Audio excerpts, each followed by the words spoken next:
இனிய மாலை வணக்கம். வாருங்கள் படிப்போம் குழுவின் 286வது திறனாய்விற்கு உங்கள் அனைவரையும் அன்போடு வரவேற்கின்றோம். முனைவர் ரெஜினா சந்திரா அவர்களின் wicked women of the Raj என்ற நூலின் திறனாய்வு இன்று. ரெஜினா சந்திரா அவர்களை அறிமுகப்படுத்துவதற்காக ஸ்ரீதேவி சுகன்யா அவர்களை அன்போடு அழைக்கிறேன். அனைவருக்கும் மாலை வணக்கம். Doctor Regina Chandra. Regina Latin மொழியில் அரசி என்று பொருள். சந்திரா ஒளியை குறிக்கும். இவர் சந்திரன் போல் ஒளி வீசும் அறிவின் சின்மணி எனலாம். பண்பின் வெளிச்சம், அன்பும் ஆற்றலும் நிறைந்தவர். பழகுவதற்கு இனிமையானவர். கணிதத்தில் முத்திரை பதித்தவர். நூலகவியலில் சாதனை படைத்தவர். ஆம், கணிதத்தில் இளங்கலை பட்டம் பெற்றவர். நூலகவியலில் முனைவர் பட்டம் பெற்றவர். தமிழ்நாடு அரசு மருத்துவக் கல்வித்துறையில் பணியாற்றி வருகிறார். தற்போது சென்னையில் உள்ள ஓமந்தூரார் மருத்துவமனை என்று அழைக்கப்படும் தமிழ்நாடு அரசு பன்னோக்கு உயர் சிறப்பு மருத்துவமனையின் நூலகராக பணிபுரிந்து வருகிறார். என்னை பொறுத்தவரை நூலகர் என்பவர் அறிவின் காவலர். நூலகர் என்பவர் புத்தக பலகைகளின் மௌன வாழ்வாளர். நூலகர் என்பவர் நூல்களை நெஞ்சில் ஜோதியாய் பரப்பி படிப்பின் பாதையை பகிரும் வழிகாட்டி. நூலகர் என்பவர் அறிவின் பொக்கிஷம் தாங்குபவர். அத்தகைய பணிபுரியும் டாக்டர் ரெஜினா சந்திரா அவர்களுக்கும் மற்றும் இந்த குழுவில் இருக்கும் அனைத்து நூலகர்களுக்கும் எங்கள் மனமார்ந்த வணக்கம். ரெஜினா சந்திரன் அவர்களுக்கு வாசிப்பதிலும் உடற்பயிற்சி செய்வதிலும் மிகுந்த ஆர்வம் உடையவர். வாருங்கள் படிப்போம் என்ற அறிவார்ந்த இக்குழுவின் முன்னெடுப்பான சிறுகதை திறனாய்வு போட்டியில் பரிசுகள் வென்றவர். இவருடைய கவிதைகள் சில பத்திரிகைகளில் பிரச்சுரிக்கப்பட்டுள்ளது. எனக்கு பிடித்த அவருடைய சில கவிதை வரிகள். இலையின் சாரம் இறங்குவதற்குள் தேநீரை வடிகட்டும் போதும் வரிசைகளில் முந்துவதை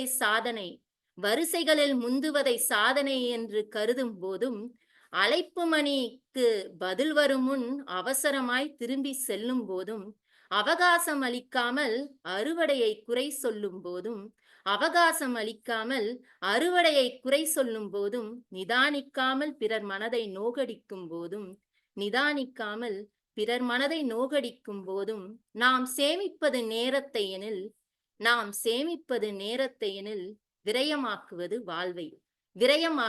வாழ்வை என்ற அற்புதமான கவிதை விரயமாவது என்ற தலைப்பில் கொக்கரக்கோ மின் இதழில் மற்றும் சில இதழ்களிலும் வெளிவந்துள்ளது. முகநூலில் தொடர்ந்து எழுதுபவர். இவருடைய மெட்ரோ ரயில் பயண அனுபவங்கள் பலரின் பாராட்டை பெற்றவை. அதைத் தொடர்ந்து இவர் தனது சொந்த படைப்பான இடதுபுறம் உள்ள கதவுகள் திறக்கும் என்னும் சிறுகதை தொகுப்பை வெளியிட்டார். மருத்துவம் மற்றும் மக்கள் நல்வாழ்வுத்துறை அமைச்சர் மாண்புமிகு மா. சுப்பிரமணியன் அவர்களது கொரோனா உடல் காத்தோம் உயிர் காத்தோம் என்ற நூலின் கொரோனா கிரானிக்கிள்ஸ் என்னும் ஆங்கில மொழியின் பெயர்ப்பின் தலைமை ஒருங்கிணைப்பாளர். மேலும் எழுத்தாளர் அகிலா அவர்களின் தவ்வை மற்றும் நூற்றாண்டு கண்ட மூத்த எழுத்தாளர் அழ வள்ளியப்பா அவர்களின் சிறார் புதினங்களான பர்மா ரமணி, நீலாமாலா மற்றும் விந்தன் அவர்களின் குட்டி கதைகள் மற்றும் இவரது சொந்த படைப்பான இடதுபுறம் உள்ள கதவுகள் திறக்கும் ஆகிய 5 புத்தகங்களை ஆங்கிலத்தில் மொழி பெயர்த்துள்ளார். சிரத்தை கொண்டால் வெற்றி நிச்சயம் என்று தொடர்ந்து நிரூபிப்பவர். அவருடைய திறனாய்வை கேட்க நாங்கள் அனைவரும் ஆவலுடன் இருக்கிறோம். வாருங்கள் டாக்டர் ரெஜினா மேடம் அவர்களே. தேங்க்யூ ஸ்ரீதேவி. ஒருத்தரை எப்படி உற்சாகமா அறிமுகம் பண்ணணும் அப்படிங்கறத உங்ககிட்ட இருந்து நம்ம கத்துக்கணும். ரொம்ப நல்லா இருந்துச்சு. Regina ma'am. நன்றி ஸ்ரீதேவி. 2 மார்க் கொஸ்டினுக்கு 5 மார்க்குக்கு பதில் எழுதின மாதிரி இருந்துச்சு. நன்றி. இந்த குழுவில் மற்றும் ஒரு புத்தகத்தை திறனாய்வு செய்ய எனக்கு மிகுந்த மகிழ்ச்சி.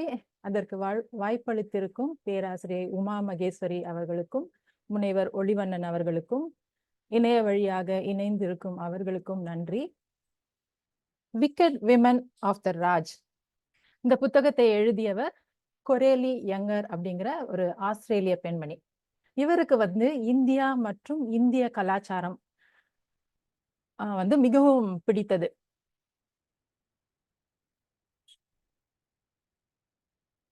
இவர் இந்திய வரலாறு அப்படிங்கிற தலைப்புல சிட்னி பல்கலைக்கழகத்துல முனைவர் பட்டம் பெற்றிருக்கிறார். ஒரு 20 வருட காலம் இந்தியாவில் வாழ்ந்திருக்கிறார். சென்னையில் உள்ள அமெரிக்கன் சர்வதேச பள்ளியில் சில ஆண்டுகள் ஆசிரியராக பணிபுரிந்திருக்கிறார். இந்த புத்தகம் 250 பக்கங்கள் கொண்டது. 20 அத்தியாயங்கள் கொண்டது. ஆனா இந்த 20 அத்தியாயங்களுக்கு முன்னாடி வந்து ஒரு 22 பக்க முன்னுரையும் ஒரு 4 பக்க இந்திய மன்னர்களை பற்றிய சில விவரங்களும் கொடுக்கப்பட்டிருக்கு.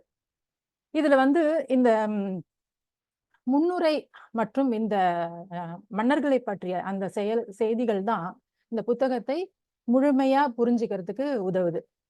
சரி, இப்போ வந்து வரலாறு அப்படின்னு நம்ம சொன்னோம்னா நமக்கு எதெல்லாம் ஞாபகத்துக்கு வரும்? முதல்ல வந்து ராஜாக்கள், ராணிகள், அவர்களுடைய ஆட்சி, அவருடைய ராஜ்யம் ஞாபகம் வரும். அதுக்கப்புறம் வந்து அவர்கள் எதிர்கொண்ட போர்கள், மேற்கொண்ட படையெடுப்புகள், வெற்றி, தோல்வி எல்லாம் ஞாபகத்துக்கு வரும். பிறகு வந்து அவர்கள் கட்டிய கோட்டைகள், கோயில்கள் இதெல்லாம் ஞாபகத்துக்கு வரும். அதற்கும் மேல வந்து அவர்கள் போற்றிய கலைகள், கலைஞர்கள், புலவர்கள் அவங்கள பத்தி எல்லாம் ஞாபகத்துக்கு வரும்.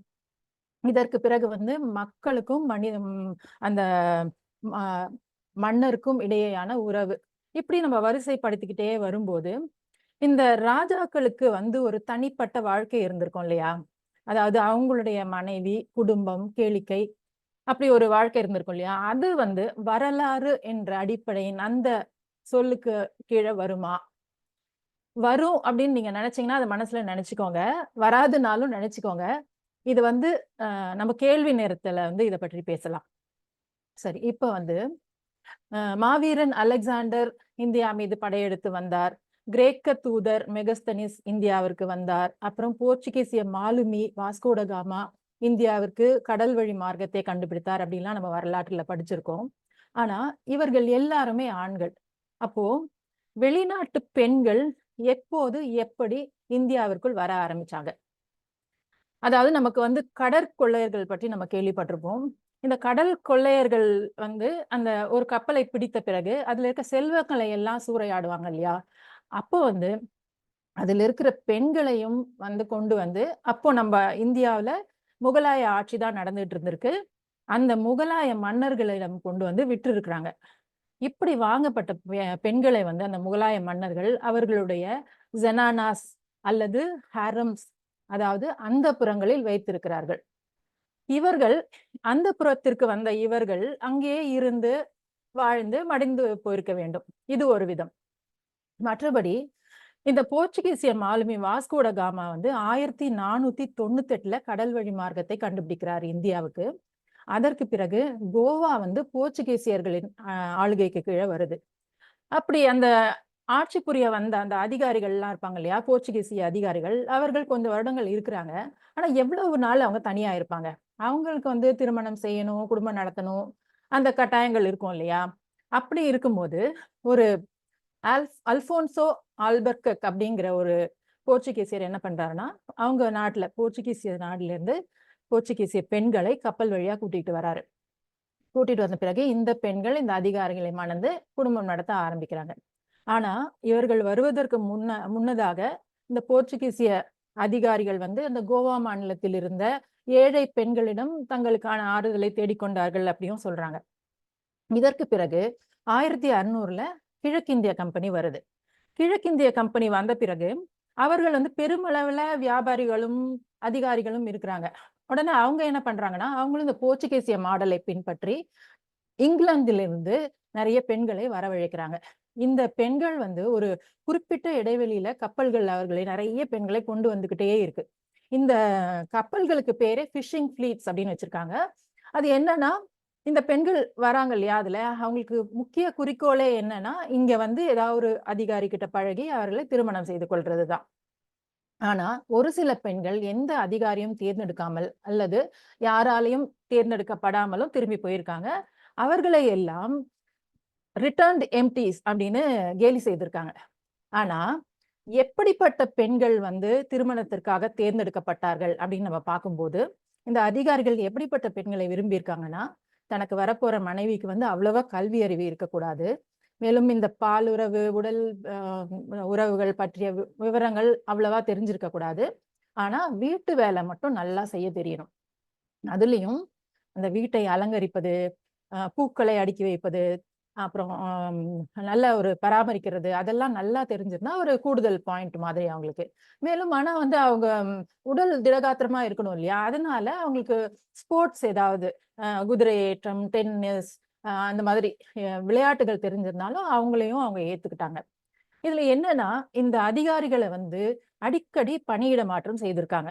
பணியிட மாற்றம் செய்யும்போது, எங்கேயோ ஒரு தண்ணி இல்லாத காட்டுலலாம் கூட பணியமர்த்தியிருக்காங்க.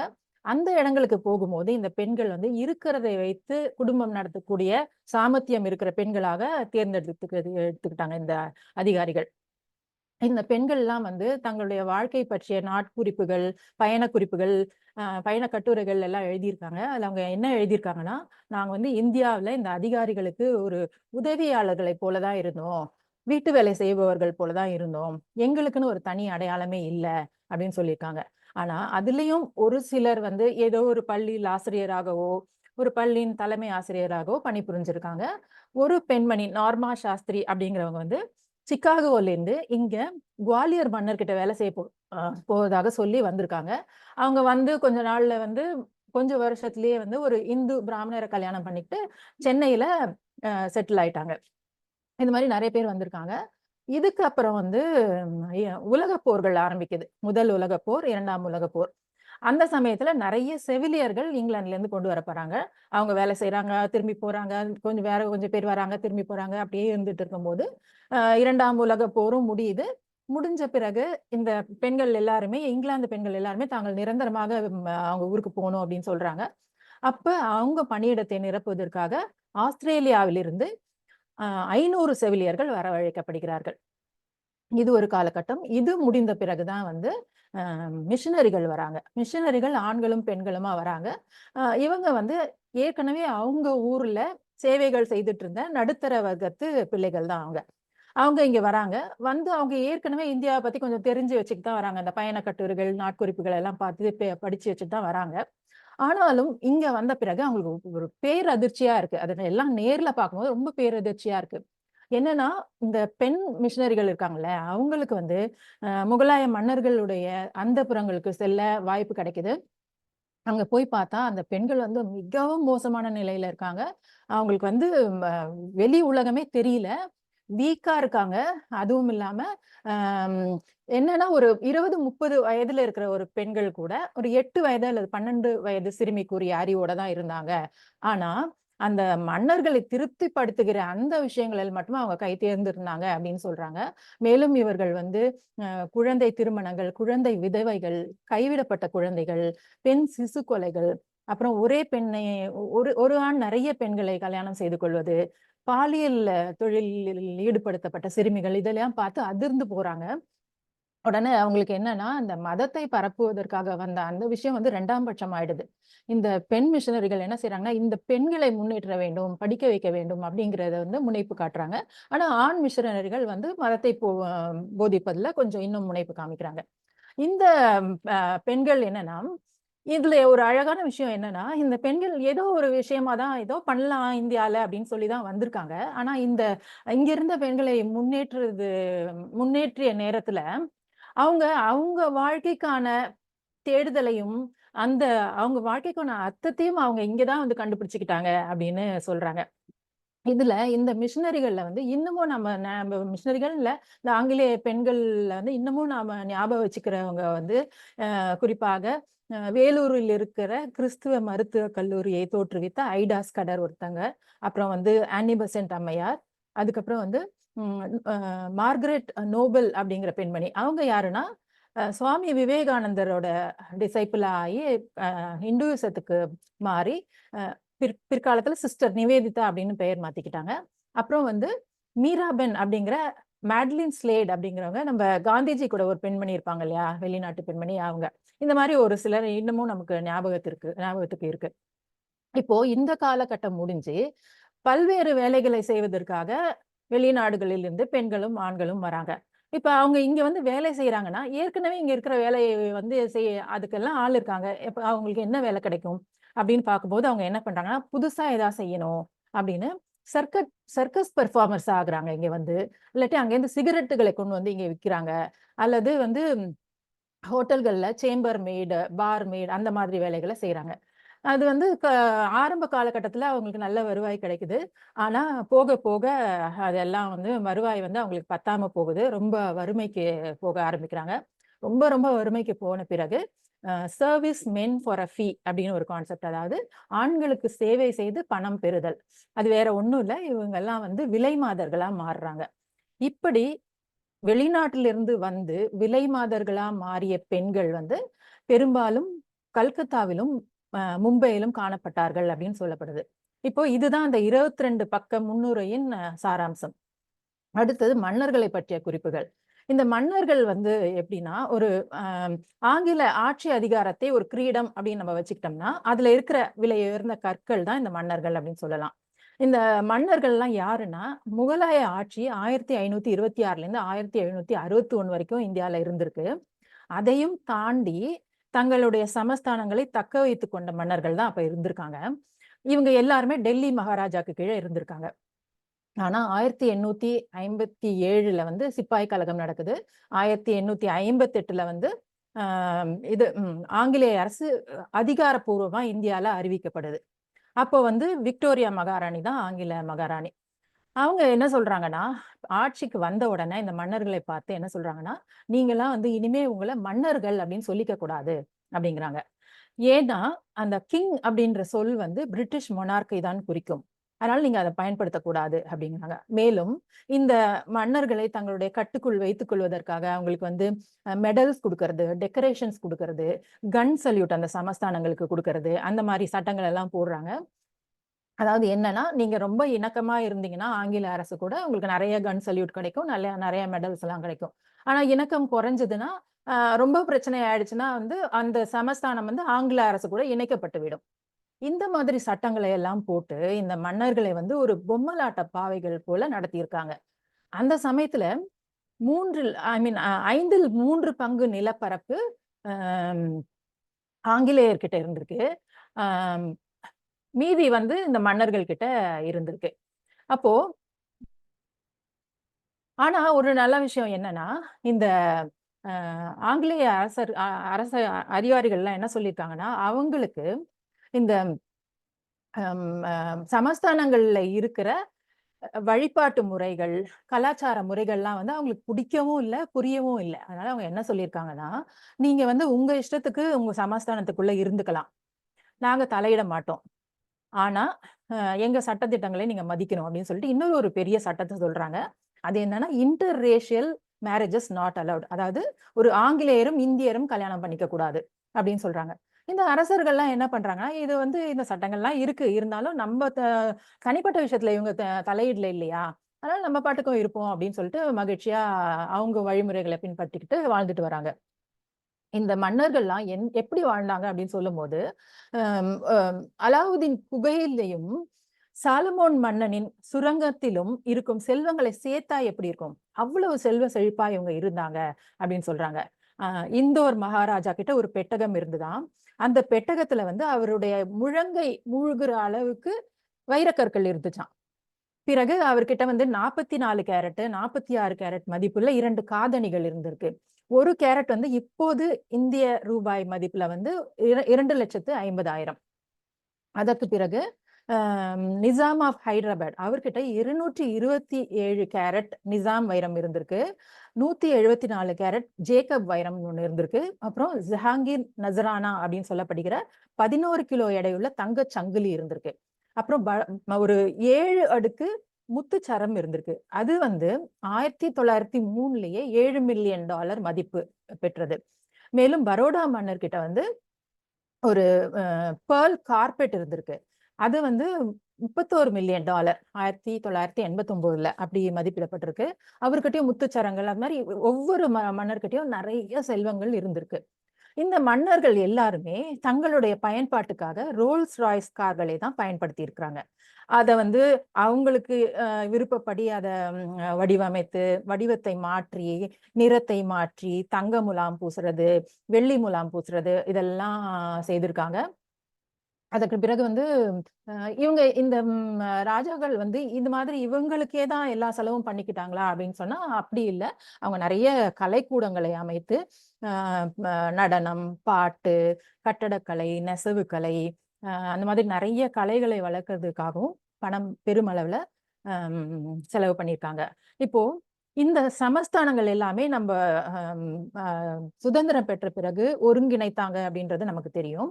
அப்படி ஒருங்கிணைக்கப்பட்ட பிறகும் இந்த மன்னர்களின் வம்சாவழியில் வந்தவர்களுக்கு வந்து அரசு கருவூலங்களிலிருந்து ஓய்வூதியம் கிடைச்சுக்கிட்டு வந்திருந்திருக்கு.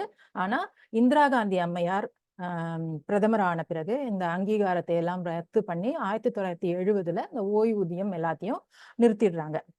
இதுதான் இப்போ மன்னர்களை பற்றிய குறிப்பு. அடுத்ததுதான் இந்த எப்படி இந்த பெண்கள் வந்து மன்னர்களை திருமணம் செய்தாங்க அப்படிங்கிற அத்தியாயங்கள் வருது. இதுல நம்ம முதல்ல நான் சொல்ல போறது மகாராஜா துலீப் சிங் ஆஃப் பஞ்சாப். இவர் வந்து பஞ்சாப் சிங்கம் என்று சொல்லப்படுகின்ற மகாராஜா ரஞ்சித் சிங் அவர்களுடைய 3வது மனைவியின் மகன். அந்த 3வது மனைவி வந்து ஒரு நடன மங்கை. இவருக்கு ஏற்கனவே 3 மகன்கள் இருக்கிறாங்க. இப்போ இந்த ரஞ்சித் சிங் பஞ்சாப் சிங்கம் இவர் வந்து மரண படுக்கையில இருக்காரு. அப்ப யார அடுத்த மன்னரா அறிவிக்கலாம் அப்படின்னு வந்து லாகூர்ல ஒரு பெரிய குழப்பம் நடக்குது. அப்ப என்ன நினைக்கிறாங்கன்னா, இந்த துலீப் சிங் தான் வந்து மன்னரா தேர்ந்தெடுக்கப்படுறாரு. ஆனா இந்த குழப்பத்தை பயன்படுத்திக்கிட்டு ஆங்கில மகாராணி என்ன செய்யறாங்கன்னா, இந்த திலீப் சிங் அவருக்கு அப்போது 11 வயது தான். சிறுவனா இருந்ததுல அவரையும் அவருடைய தாயாரையும் மேலும் அந்த நேரத்தில் லாகூரில் இருந்த கோஹினூர் வைரத்தையும் எடுத்துக்கிட்டு போயிடுறாங்க. ஆணை போட்டு எடுத்து கொண்டு வர சொல்லிடுறாங்க. இவங்க எதுக்காக நாங்க உங்களை கூட்டிட்டு போறோம் அப்படின்னு என்ன சொல்றாங்கன்னா, அவங்க கிட்ட இது மாதிரி இவன் சிறுவனா இருக்கான், நீங்க நடன மங்கையா இருக்கீங்க, அதனால உங்க உயிருக்கு ஆபத்து வரலாம், அதனால எங்க கூட வந்துருங்க அப்படின்னு கூட்டிட்டு போறாங்க. ஆனா அந்த மகாராணிக்கு என்ன உள்நோக்கம்னா, இந்த சிறுவனை நாம வளர்த்துக்கிட்டு வந்தா இந்த பிற்காலத்துல இந்த பஞ்சாப் வேணும்னு கேட்க மாட்டான், கோஹினூர் வைரம் வேணும்னு கேட்க மாட்டான். அப்போ பஞ்சாப் மக்களும் ஆங்கில அரசுக்கு எதிரா எதுவும் செய்ய மாட்டாங்க அப்படின்னு சொல்லிதான் ஒரு உள்நோக்கத்தோட கூட்டிட்டு போறாங்க. இருந்தாலும் என்ன சொல்றாங்கன்னா, நாங்க உங்க குடும்பத்துக்கு வருஷத்துக்கு 40,000 பவுண்டு கொடுத்துடுறோம் அப்படின்னு சொல்லி கூட்டிட்டு போய் அங்க அவரை வந்து ஞானஸ்தானம் கொடுத்து கிறிஸ்தவரா வளர்க்குறாங்க. அங்க 11 வயதுல இருந்து வாழ்ந்துட்டு வராரு. 16 வயசு ஆகும்போது அவர் என்ன சொல்றாருன்னா, எனக்கு முழுக்க முழுக்க ஐரோப்பிய பின்னணியில வளர்ந்து வந்த ஒரு பெண்ணு தான் திருமணம் செய்து கொள்ளணும் அப்படின்னு கேட்கிறாரு. இப்போ உடனே மகாராணிக்கு வந்து ரொம்ப கோபம் வருது. அவங்க என்ன சொல்றாங்கன்னா, இல்ல இல்ல நான் வந்து உனக்கு வந்து கூர்கு மகாராஜோட மகள் வந்து கௌரம்மா, வயது 13, அவங்கள பார்த்து வச்சிருக்கேன், நீ வந்து அவளதான் கல்யாணம் பண்ணிக்கணும் அப்படின்னு வற்புறுத்துறாங்க. இவர் அப்புறம் கல்யாணம் செய்துக்கிறாரு. ஆனா இவங்க 2 பேருக்கு இடையில ஒரு இணக்கமே வரமாட்டேங்குது. நாளடைவுல அந்த பெண்மணி வந்து மற்ற ஆண்கள் கூட பழக ஆரம்பிக்கிறாங்க. அத பார்த்த மகாராணி என்ன செய்றாங்கன்னா, பயந்து போய் பிரச்சனை ஆயிட போகுதுன்னு சொல்லிட்டு ஒரு ஆங்கில ஆர்மி பெர்சன் ஒருத்தருக்கு அவங்கள கல்யாணம் பண்ணி குடுத்துடுறாரு. இது ஒரு எரிச்சல் ஆகுது இந்த மகாராஜா திலீப் சிங்குக்கு. அந்த நேரத்துல அவங்களுடைய அம்மா இறந்து போயிடுறாங்க. உடனே இவரு என்ன சொல்றாருன்னா, நான் வந்து இந்தியாவுக்கு எங்க அம்மாவோட உடலை எடுத்துட்டு போய் அவங்கள அங்கதான் இறுதி சடங்கு செய்ய போறேன் அப்படின்னு சொல்றாரு. மகாராணி அனுமதிக்கிறாங்க. உடலை கொண்டு வராரு. கொண்டு வரும்போது கைரோ நகரத்துல 2 நாள் தங்குற மாதிரி ஆகுது. அப்போ என்ன ஆகுதுன்னா, அந்த இடத்துல ஒரு பள்ளிக்கூடத்துக்கு போறாரு அவரு. பள்ளிக்கூடத்துக்கு ஏதோ நிதி உதவி செய்யறதுக்காக போறாரு. அங்க போகும்போது ஒரு அழகான ஒரு ஒரு ஆசிரியை பார்க்குறாரு. அவங்க பேர் வந்து பேம்பா முல்லர். இந்த சீன் வந்து தமிழ் சினிமால வர ஹீரோயின் இன்ட்ரோடக்ஷன் மாதிரியே தான் இருந்தது. எப்படின்னா, அந்த பெண்மணி வந்து சின்ன பிள்ளைங்களுக்கு அப்படியே ஆக்ஷன்ஸ் எல்லாம் பண்ணி ஒரு பாடம் நடத்திக்கிட்டு இருக்காங்க. அத பார்த்த இவருக்கு வந்து அவங்க மேல ரொம்ப ஆசை வந்துருது. உடனே வந்து என்ன சொல்றாருன்னா, ஒரு சில விசாரிப்புகள்லாம் பண்றாரு. பண்ணிட்டு நேரா அவங்க கிட்ட போய், "நீ என்ன கல்யாணம் பண்ணிக்கிறியா?" அப்படின்னு கேட்கிறாரு. அவங்க வந்து ஒரே அப்படியே அதிர்ச்சியாயி நிக்கிறாங்க. முதல்ல வந்து அவங்களுக்கு மொழியே புரியல. இப்ப என்ன திடீர்னு ஒரு ஆள் வந்து நம்மகிட்ட பேசுறாரேன்னு சொல்லிட்டு அவங்களும் சில பெற்றோர் எல்லாம் கூட்டிட்டு வந்து ஏதோ பேசுறாங்க. பேசி, சரி இவரு மன்னர்ன்னு தெரிய வருது. சரி கல்யாணம் பண்ணிக்கலாம் அப்படின்னு முடிவு பண்றாங்க. அதற்கு பிறகு இந்த இறுதி சடங்கெல்லாம் முடிச்சுட்டு அவங்க வந்து இங்கிலாந்துக்கு கூட்டிட்டு வராரு. அங்க வந்து ரொம்ப விமரிசையா கல்யாணம் நடக்குது. கல்யாணம் நடந்து ஒரு 105,000 பவுண்ட் மதிப்புள்ள 17,000 ஏக்கர் மதிப்புள்ள எல்டன் மாளிகையில குடியேறுறாங்க. அந்த மாளிகையில குடியேறின பிறகு இந்த மகாராஜா என்ன சொல்றாருன்னா, அந்த பேமா முல்லர் கிட்ட, "நீ வந்து எப்பவுமே நெறைய நகைகள போட்டுக்கணும்" அப்படின்னு சொல்லி நெறைய நகைகள குடுக்குறாரு. அவங்களும் தினமும் போட்டுக்கிறாங்க. அப்ப சில உறவினர்கள்லாம் வந்து கேட்கறாங்க, "உனக்கு வந்து இதெல்லாம் பழக்கமே இல்லையே! நீ எப்படி இப்போ கல்யாணம் ஆன பிறகு போட்டுக்கிற இதெல்லாம்?" அப்படின்னு கேட்கறாங்க.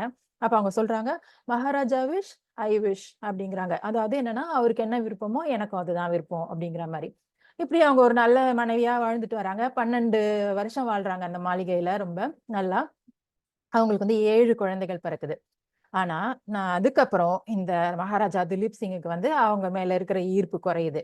அவர் என்ன பண்றாருன்னா, ஒரு ஹோட்டல்ல ஒர்க் பண்ற ஒரு சேம்பர் மெய்டு ஆடா டக்ளஸ் அப்படிங்கிறவங்க ஒரு 16 வயது பெண்மணிக்கு மேல அவருக்கு ஆசை வருது. உடனே அவருக்கு அந்த பெண்மணிக்கு நிறைய செலவு பண்ண ஆரம்பிக்கிறாரு. அதாவது சொத்துக்களை விற்று கூட அவங்களுக்கு செலவு பண்ண ஆரம்பிக்கிறாரு. செலவு பண்ணி பண்ணி வந்து அவருக்கு ஒரு கட்டத்துல பணமே இல்லாம போகுது. கடன்லாம் வாங்குறாரு. அப்போ அவர் வந்து அந்த மகாராணிய பார்த்து கேட்கிறாரு. "நீங்க என்ன எங்களுக்கு ஒரு 40,000 பவுண்ட் வருஷம் வருஷம் தரேன்னு சொன்னீங்கல்ல, அதெல்லாம் குடுத்துட்டு இருக்கீங்களா? நீங்கலாம் அது மட்டும் குடுக்காம இருந்து பாருங்க. நான் பஞ்சாப திருப்பி வாங்கிப்பேன். கோஹினூர் வரத கேட்பேன்." அப்படிலாம் பயங்கரமா சண்டை போடுறாரு. ஆனா மகாராணி சொல்றாங்க, "அதெல்லாம் ஒண்ணும் இல்ல. எல்லாம் கரெக்ட்டா தான் போயிட்டு இருக்கு." அப்படின்னு அவங்க சொல்றாங்க. ஆனா இவருக்கு ரொம்ப கோவமா வருது. ஏன்னா பணமே இல்ல. எரிச்சல்ல ஏதாவது ஒண்ணு அந்த மகாராணிக்கு அகைன்ஸ்டா ஏதாவது பண்ணணும் அப்படின்னு நினைக்கிறாரு. ஆனா ஒண்ணுமே பண்ண முடியல. என்ன பண்றாருன்னா, போயும் போயும் ஒண்ணும் முடியாம தன்ன கிறிஸ்டியனா வளர்த்தாங்க இல்லையா? அவர் வந்து நான் திருப்பியும் இந்துவா மாறிடுறேன் அப்படின்னு இந்துவா மாறிடுறாரு. அதற்கு பிறகு வந்து அந்த ஆடா டக்ளஸோட இவருக்கு வந்து 2 குழந்தைகள் பிறக்குது. இந்த பாம்பா முல்லர் இடையில இறந்து போயிடுறாங்க. அந்த 2 குழந்தை பிறந்து இன்னும் கொஞ்ச நாள் கழிச்சு இவரு திருப்பியும் மது, மாது, கேளிக்கைகள்னு போறாரு. அப்புறம் முடக்குவாதத்தால பாதிக்கப்படுறாரு. இறந்தும் போறாரு.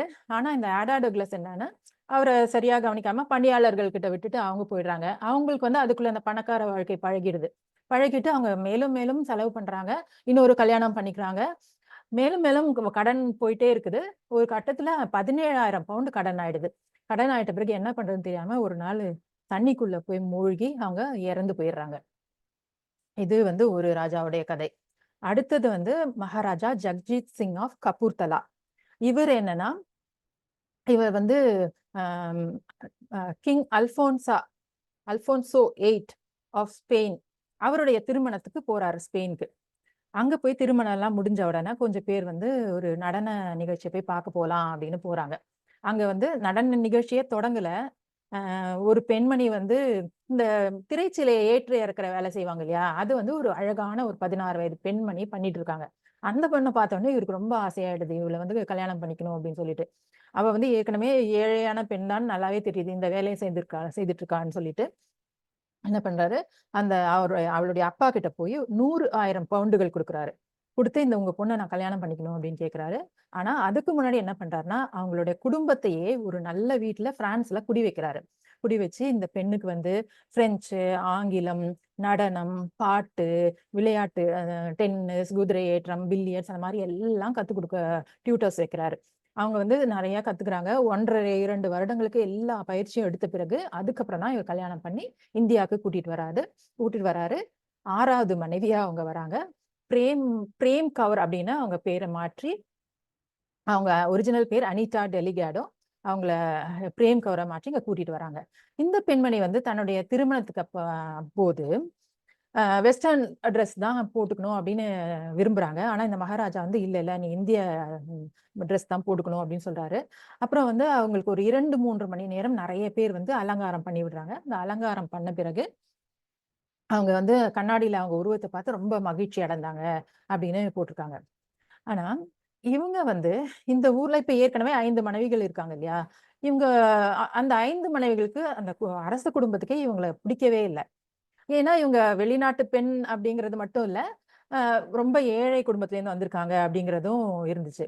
அவங்க வந்து அவங்கள இந்த அனிதா டெலிகாட என்ன சொல்லியிருக்காங்க, அவங்கள ஒரு விலை மாது மாரி தான் பார்த்துருக்காங்க. அது அவங்கள சொல்லும்போதே வந்து, "ஓ! அந்த ஸ்பானிஷ் ராணியா? அந்த ஸ்பானிஷ் டான்ஸரா?" அப்படிதான் அவங்கள ரெஃபர் பண்ணியிருக்காங்க. இப்போ இந்த மகாராஜா எப்படின்னா, அவரு ரொம்ப நெறைய செல்வங்கள் உடையவர். அவர் வந்து அம் எத் எ பிரான்ஸ் சம்பந்தப்பட்ட எல்லாமே அவருக்கு பிடிக்கும். அவருடைய அரண்மனைகள் கூட பிரான்ஸ் கட்டடக்கலை, பிரெஞ்சு கட்டடக்கலை மூலம் பின்பற்றி தான் கட்டப்பட்டிருக்கும். அப்படி இருக்கும்போது இவருக்கு வந்து எமரல்ட் கிங், அப்புறம் richest man in the world, அப்புறம் ஏசியாட்டிக் மெசனாஸ் அப்படிங்கிற பட்டம்லாம் இருந்திருக்கு. அவ்ளோ செல்வந்தர் இவரு. இவர் வந்து இந்த ஆடா டக்ளஸ்க்கு சுகர் பிங்க் பேலஸ் அப்படின்னு ஒண்ணு கட்டி குடுத்துருக்காரு. அது ரொம்ப ஃபேமஸான பேலஸ். அது வந்து பிரெஞ்ச் வெர்சாலிஸ் அப்படிங்கிற கட்டடத்தை பின்பற்றி தான் அந்த அ அரண்மனை கட்டியிருக்காங்க. அந்த பிரெஞ்ச் வெர்சாலிஸ்ங்கிறது பிரெஞ்சு அரச குடும்பத்தினர் தங்குற மாளிகை. அந்த இந்த இங்க அதே மாதிரி கட்டி முடிச்ச பிறகு எல்லாரும் என்ன சொல்லியிருக்காங்கன்னா, ஒரிஜினல விட இது நல்லா இருக்கு அப்படின்னு சொல்லிட்டு, ஏன்னா ஒரு தங்கத்தையும், முத்துக்களையும், விலையுயர்ந்த பொருட்களையும் இழைத்து கட்டியிருக்காரு. அப்படி நல்லா வந்திருக்கு. இப்போ இந்த இவருக்கு வந்து மனைவிகள் 6 பேரு. அப்புறம் நெறைய காதலிகளும் இருந்திருக்காங்க. அதுல ஒருத்தர வந்து பிரான்ஸ்ல இருந்து இந்தியாவுக்கு வர வச்சிருக்காரு ஒரு முறை. அவங்க வந்து வரும்போது அவங்களுக்கு தனியா ஒரு கப்பல் P&O லைனர், அதாவது peninsular and oriental navigation company, அந்த கம்பெனியோட ஒரு கப்பல், முழு கப்பலை அவங்களுக்காக எடுத்து எல்லா பணியாளர்களும் அவங்கள எத்தனை நாட்கள் வந்தாங்களோ அவங்கள மட்டுமே கவனிக்கிற மாதிரி அவங்கள கூட்டிட்டு வந்திருக்காரு. அவங்க வந்து மும்பைல இறங்குறாங்க. இறங்கிட்டு அங்கேருந்து கப்புர்தலாக்கு போகணும். அதற்கு வந்து ஒரு தனி ட்ரெயின் ஏற்பாடு பண்ணி அதுல தங்கம், அப்புறம் விரிப்புகள்லாம் விலை உயர்ந்தது போட்டு பயங்கரமா அட்டகாசம் பண்ணி அவங்கள கபூர்தலாவுக்கு கூட்டிட்டு போறாரு. இவருக்கு வந்து மனைவியோ, காதலியோ பாரபட்சமே கிடையாது. யாரா இருந்தாலும் ஒரு அரண்மனைய கட்டி குடுத்துருவாரு. அந்த மாதிரி 12 அரண்மனைகள் கட்டியிருக்காரு. ஆனா, இதுக்கப்புறமே இந்த அனிட்டா டெலிகாடோட இவரு கூட மனக்கசப்பு ஏற்பட்டு பிரிஞ்சிடுறாங்க. பிரிஞ்ச பிறகு இவரு கொஞ்ச நாள்ல இறந்து போறாரு. ஆனா, இந்த அம்மா வந்து இவங்களுக்கு பாரிஸ், சுவிட்சர்லாந்து, மெட்ரிட் அண்ட் மலாகா அப்படிங்கிற இடங்கள்ல இருந்த வீடுகள்ல வந்து இவங்க மாறி மாறி வாழுறாங்க. அவங்க எவ்வளவு செழிப்பா இருந்தாங்கன்னா, அவங்க சாப்பிடுற தட்டுலாம் தங்கத்தால் ஆனது. மேலும் பரிமாறுற பாத்திரங்களும் தங்கத்தால் ஆனது. அ அதுவும் இல்லாம அல்லது டிரெஸ்டன் சைனா அப்படிங்கிற விலை உயர்ந்த பீங்கானால் ஆனது. இந்த பெண்மணி வந்து அவங்க நல்லா ட்ரெஸ் பண்றாங்க அப்படிங்கிறதும், நெறைய ஆபரணங்களை எப்பவுமே விலை உயர்ந்த ஆபரணங்களை போட்டிருந்தாங்கங்கிறது தான் அங்க பத்திரிகைகள்லாம் தினமும் வந்த செய்தியா இருந்திருக்கு. இப்ப இது ஒரு ராஜாவுடைய கதை. அடுத்தது வந்து நான் இத படிச்சுட்டே வரும்போது, இப்படியே தான் போகுது. நான் ஏதாவது நம்ம ஊரு ராஜா யாராவது இருக்காங்களா அப்படின்னு பார்த்தேன். பார்த்தா மார்த்தாண்ட பைரவ தொண்டைமான் மகாராஜா ஆஃப் புதுக்கோட்டை. அவரு இருக்காரு. அவரு வந்து 1875ல பொறந்திருக்காரு. 19 வயசுலயே அரசர் ஆயிட்டாரு. அவருக்கு வந்து விளையாட்டுன்னா ரொம்ப பிடிக்கும். அப்புறம் கேம்பிரிட்ஜ் பல்கலைக்கழகத்துல படிச்சிருக்காரு. அவருக்கு வந்து யூரோப்பியன் பீப்பிள் கிட்ட பேசுறது தான் பிடிக்கும். அவங்க வந்து அதனால அவருக்கு அந்த திருச்சியிலயும், புதுக்கோட்டையிலும் இருந்த யூரோப்பியன் கம்யூனிட்டி வந்து பத்தல. அவரு பழகுறதுக்கே. அவருக்கு மேலும் வந்து பெரிய பெரிய அருங்காட்சியகங்கள போய் இப்ப சுத்தி பார்க்கறது, ஹெல்த் ரிசார்ட்ஸ்க்கு போறது, சுற்றுலாக்கள் போறது, இது மாரி தான் அவருக்கு ரொம்ப பிடிச்ச விஷயங்கள். அ மேலும் அ ஐரோப்பிய பெண்மணிகள ரொம்ப பிடிக்கும். அதுவும் மிக படித்த மேல்தட்டு பெண்மணிகள்னா அவருக்கு ரொம்ப பிடிக்கும். அதனாலேயே என்னமோ அவருக்கு இங்க இருந்த அவருடைய ஜாதி பெண்கள வந்து அவங்க நெறைய படிக்கல அப்படிங்கிறதுக்காக அவங்க யாரையும் கல்யாணம் செய்துக்கல இங்க. இந்த புதுக்கோட்டை சமஸ்தானம்ங்கிறது 12,000 சதுர மைல் பரப்புள்ள 11 கன் சல்யூட்ல ஒரு சிறிய சமஸ்தானம் தான். ஆனா, அதுலேருந்து ஒரு வருவாய் வரும் இல்லையா? அந்த வருவாய் வந்து இந்த புதுக்கோட்டை, இந்த பைரவ தொண்டைமான் ராஜாக்கே பத்தலையாம். அவர் வந்து ரொம்ப செலவாளியா இருந்திருக்காரு. தன்னுடைய திருச்சி கோட்டையில 924 பணியாளர்களை வைத்திருந்திருக்காரு. ஒரு கோட்டை இருக்கும்போதே ஒரு அரண்மனை வேணும்னு சொல்லி அடம் பிடிச்சு அத கட்டியிருக்காரு. இவர் வந்து எப்பவுமே அமெரிக்கா, ஆஸ்திரேலியா, அ யூரப் அப்படின்னு பயணம் செய்துகிட்டே இருந்திருக்காரு. அந்த மாரி ஒரு முறை போகும்போது தான் மெல்பர்ன்ல மாலி ஃபிங்க் அப்படிங்கிற ஒரு பெண்மணிய பார்க்குறாரு. அவங்க வந்து அவங்களுடைய அம்மா மற்றும் சகோதரியோட அங்க மெல்பர்ன்ல ஒரு ரெஸ்டாரண்ட்ல சாப்பிட்டுட்டு இருக்காங்க. இவங்களோட பின்னணி என்னன்னா, இவங்களுடைய அப்பா வந்து ஒரு சமீபத்தில தான் இறந்திருக்காரு. அவரு விட்டு வைத்து விட்டு போன சில கொஞ்சம் பணத்துல என்ன செய்றாங்கன்னா, இந்த அம்மா ஒரு நல்ல ஒரு வீட வாங்குறாங்க. அப்புறம் அவங்களுக்கு வந்து ஒரு ஒரு ஊரா போய் நல்ல நல்ல ஹோட்டல்ல தங்குவாங்க. தங்கும்போது ஏன்னா அந்த மாரி இடங்களுக்கு தான் பணக்கார இளைஞர்கள் வருவாங்க. அப்ப வந்து நம்மளுடைய பெண்களை பார்த்தாங்கன்னா, அவங்களுக்கு வந்து நல்ல இடத்துல திருமணம் ஆகறதுக்கு வாய்ப்பு இருக்கு அப்படின்னு போவாங்க. அப்படி போகும்போது இந்த மெல்பர்ன்ல இவங்க வந்திருக்கும்போது, இவரு பார்க்குறாரு. மார்த்தாண்ட தொண்டைமான் ராஜா பார்க்குறாரு. பார்த்துட்டு மோலிஃபிங்க்கு அவருக்கு ரொம்ப பிடிச்சது. உடனே நேரா அவங்க கிட்ட போய் பேச்சு குடுக்குறாரு. பேச்சு குடுத்துட்டு அவங்க எல்லாம் சாப்பிட்டு முடிக்கும்போது, அடுத்தது அவங்க சிட்னிக்கு போறதா சொல்றாங்க. உடனே இவரு என்ன பண்றாரு, தன்னுடைய பயண திட்டத்தெல்லாம் மாத்திட்டு அவங்க பின்னாடியே போறாரு. அதுவும் இல்லாம அவங்களுக்கு என்னென்ன செலவோ அதெல்லாம் இவரே பார்த்துக்கிறாரு. அப்போ அப்படியே போய் பேசி பேசி ஒரு கட்டத்துல, "நான் மாலிஃபிங்க்கு கல்யாணம் பண்ணிக்க போறேன்" அப்படின்னு கேட்கிறாரு. அப்புறம் திருமணமும் நடக்குது. திருமண பரிசாக 4000 பவுண்ட் நகைகள மாலிஃபிங்க்கு அவர் குடுக்குறாரு. இந்த அந்த வாங்கிக்கிறாங்க அவங்க. அந்த திருமணத்துக்கு வந்த தோழிகள்லாம் என்ன சொல்றாங்கன்னா, அந்த நகைகள் எல்லாம் பார்த்துட்டு, "நீ என்ன இவ்ளோ இறங்கி வந்து, உன்னோட மானத்த விட்டு இப்படி ஒரு கருப்பு மனிதன கல்யாணம் பண்ற, அதுக்கு உனக்கு இவ்ளோ தான் கிடைச்சதா?" அப்படின்னு கேட்டிருக்காங்க.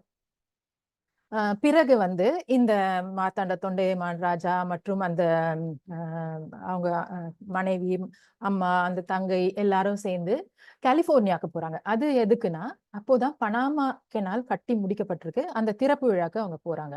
அது போகும்போது 36 பெட்டிகள் நிறைய நிறைய திங்ஸ் எடுத்துட்டு போனாங்க. ஒரு பணிப்பெண்ணையும் கூட்டிட்டு போனாங்க அப்படின்னு சொல்றாங்க. அதாவது அவ்வளோ ஆடம்பரமா அவங்க வாழ்ந்திருக்காங்க. அம் பிறகு இந்த மார்த்தாண்ட தொண்டைமான் ராஜா வந்து தன்னுடைய மனைவிய இந்தியாவுக்கு கூட்டிட்டு வராரு. புதுக்கோட்டைக்கு கூட்டிட்டு வராரு. கூட்டிட்டு வரும்போது மக்கள்லாம் ரொம்ப மகிழ்ச்சி ஆயிடுறாங்க. தங்களுடைய வெளிநாட்டு மருமகள் வராங்க அப்படின்னு சொல்லிட்டு ஊரே வந்து ஒரே விழாக்கோலமா இருக்கு. நிறைய ஏற்பாடுகள் நடக்குது. இப்ப அந்த ராணிய கூட்டிட்டு இவர் வந்து ஊர்வலமா தெருக்கள்ல வராரு. அப்ப எல்லாரும் மலர் தூவுறாங்க. ரொம்ப மகிழ்ச்சியா இருக்கு இந்த ராஜாவுக்கு. அத பார்த்துட்டு. அவரு என்ன நினைக்கிறாருன்னா, இந்த மக்கள் வந்து நம்மள அப்படியே ஏத்துக்கிட்டாங்க. வெளிநாட்டு மருமகள ரொம்ப பிடிச்சிருக்கு அவங்களுக்கு அப்படின்னு சொல்லிட்டு ஆங்கிலேய அதிகாரிகள் கிட்ட போய் கேட்கிறாரு. எங்களுடைய திருமணத்தை வந்து நீங்க அங்கீகாரம் பண்ணுங்க சொல்லிட்டு, அப்புறம் என்னுடைய மனைவிக்கு இந்த ஹர் ஹைனஸ் அல்லது ராணி அப்படிங்கிற பட்டத்தை கொடுங்க அப்படின்னு கேட்கிறாரு.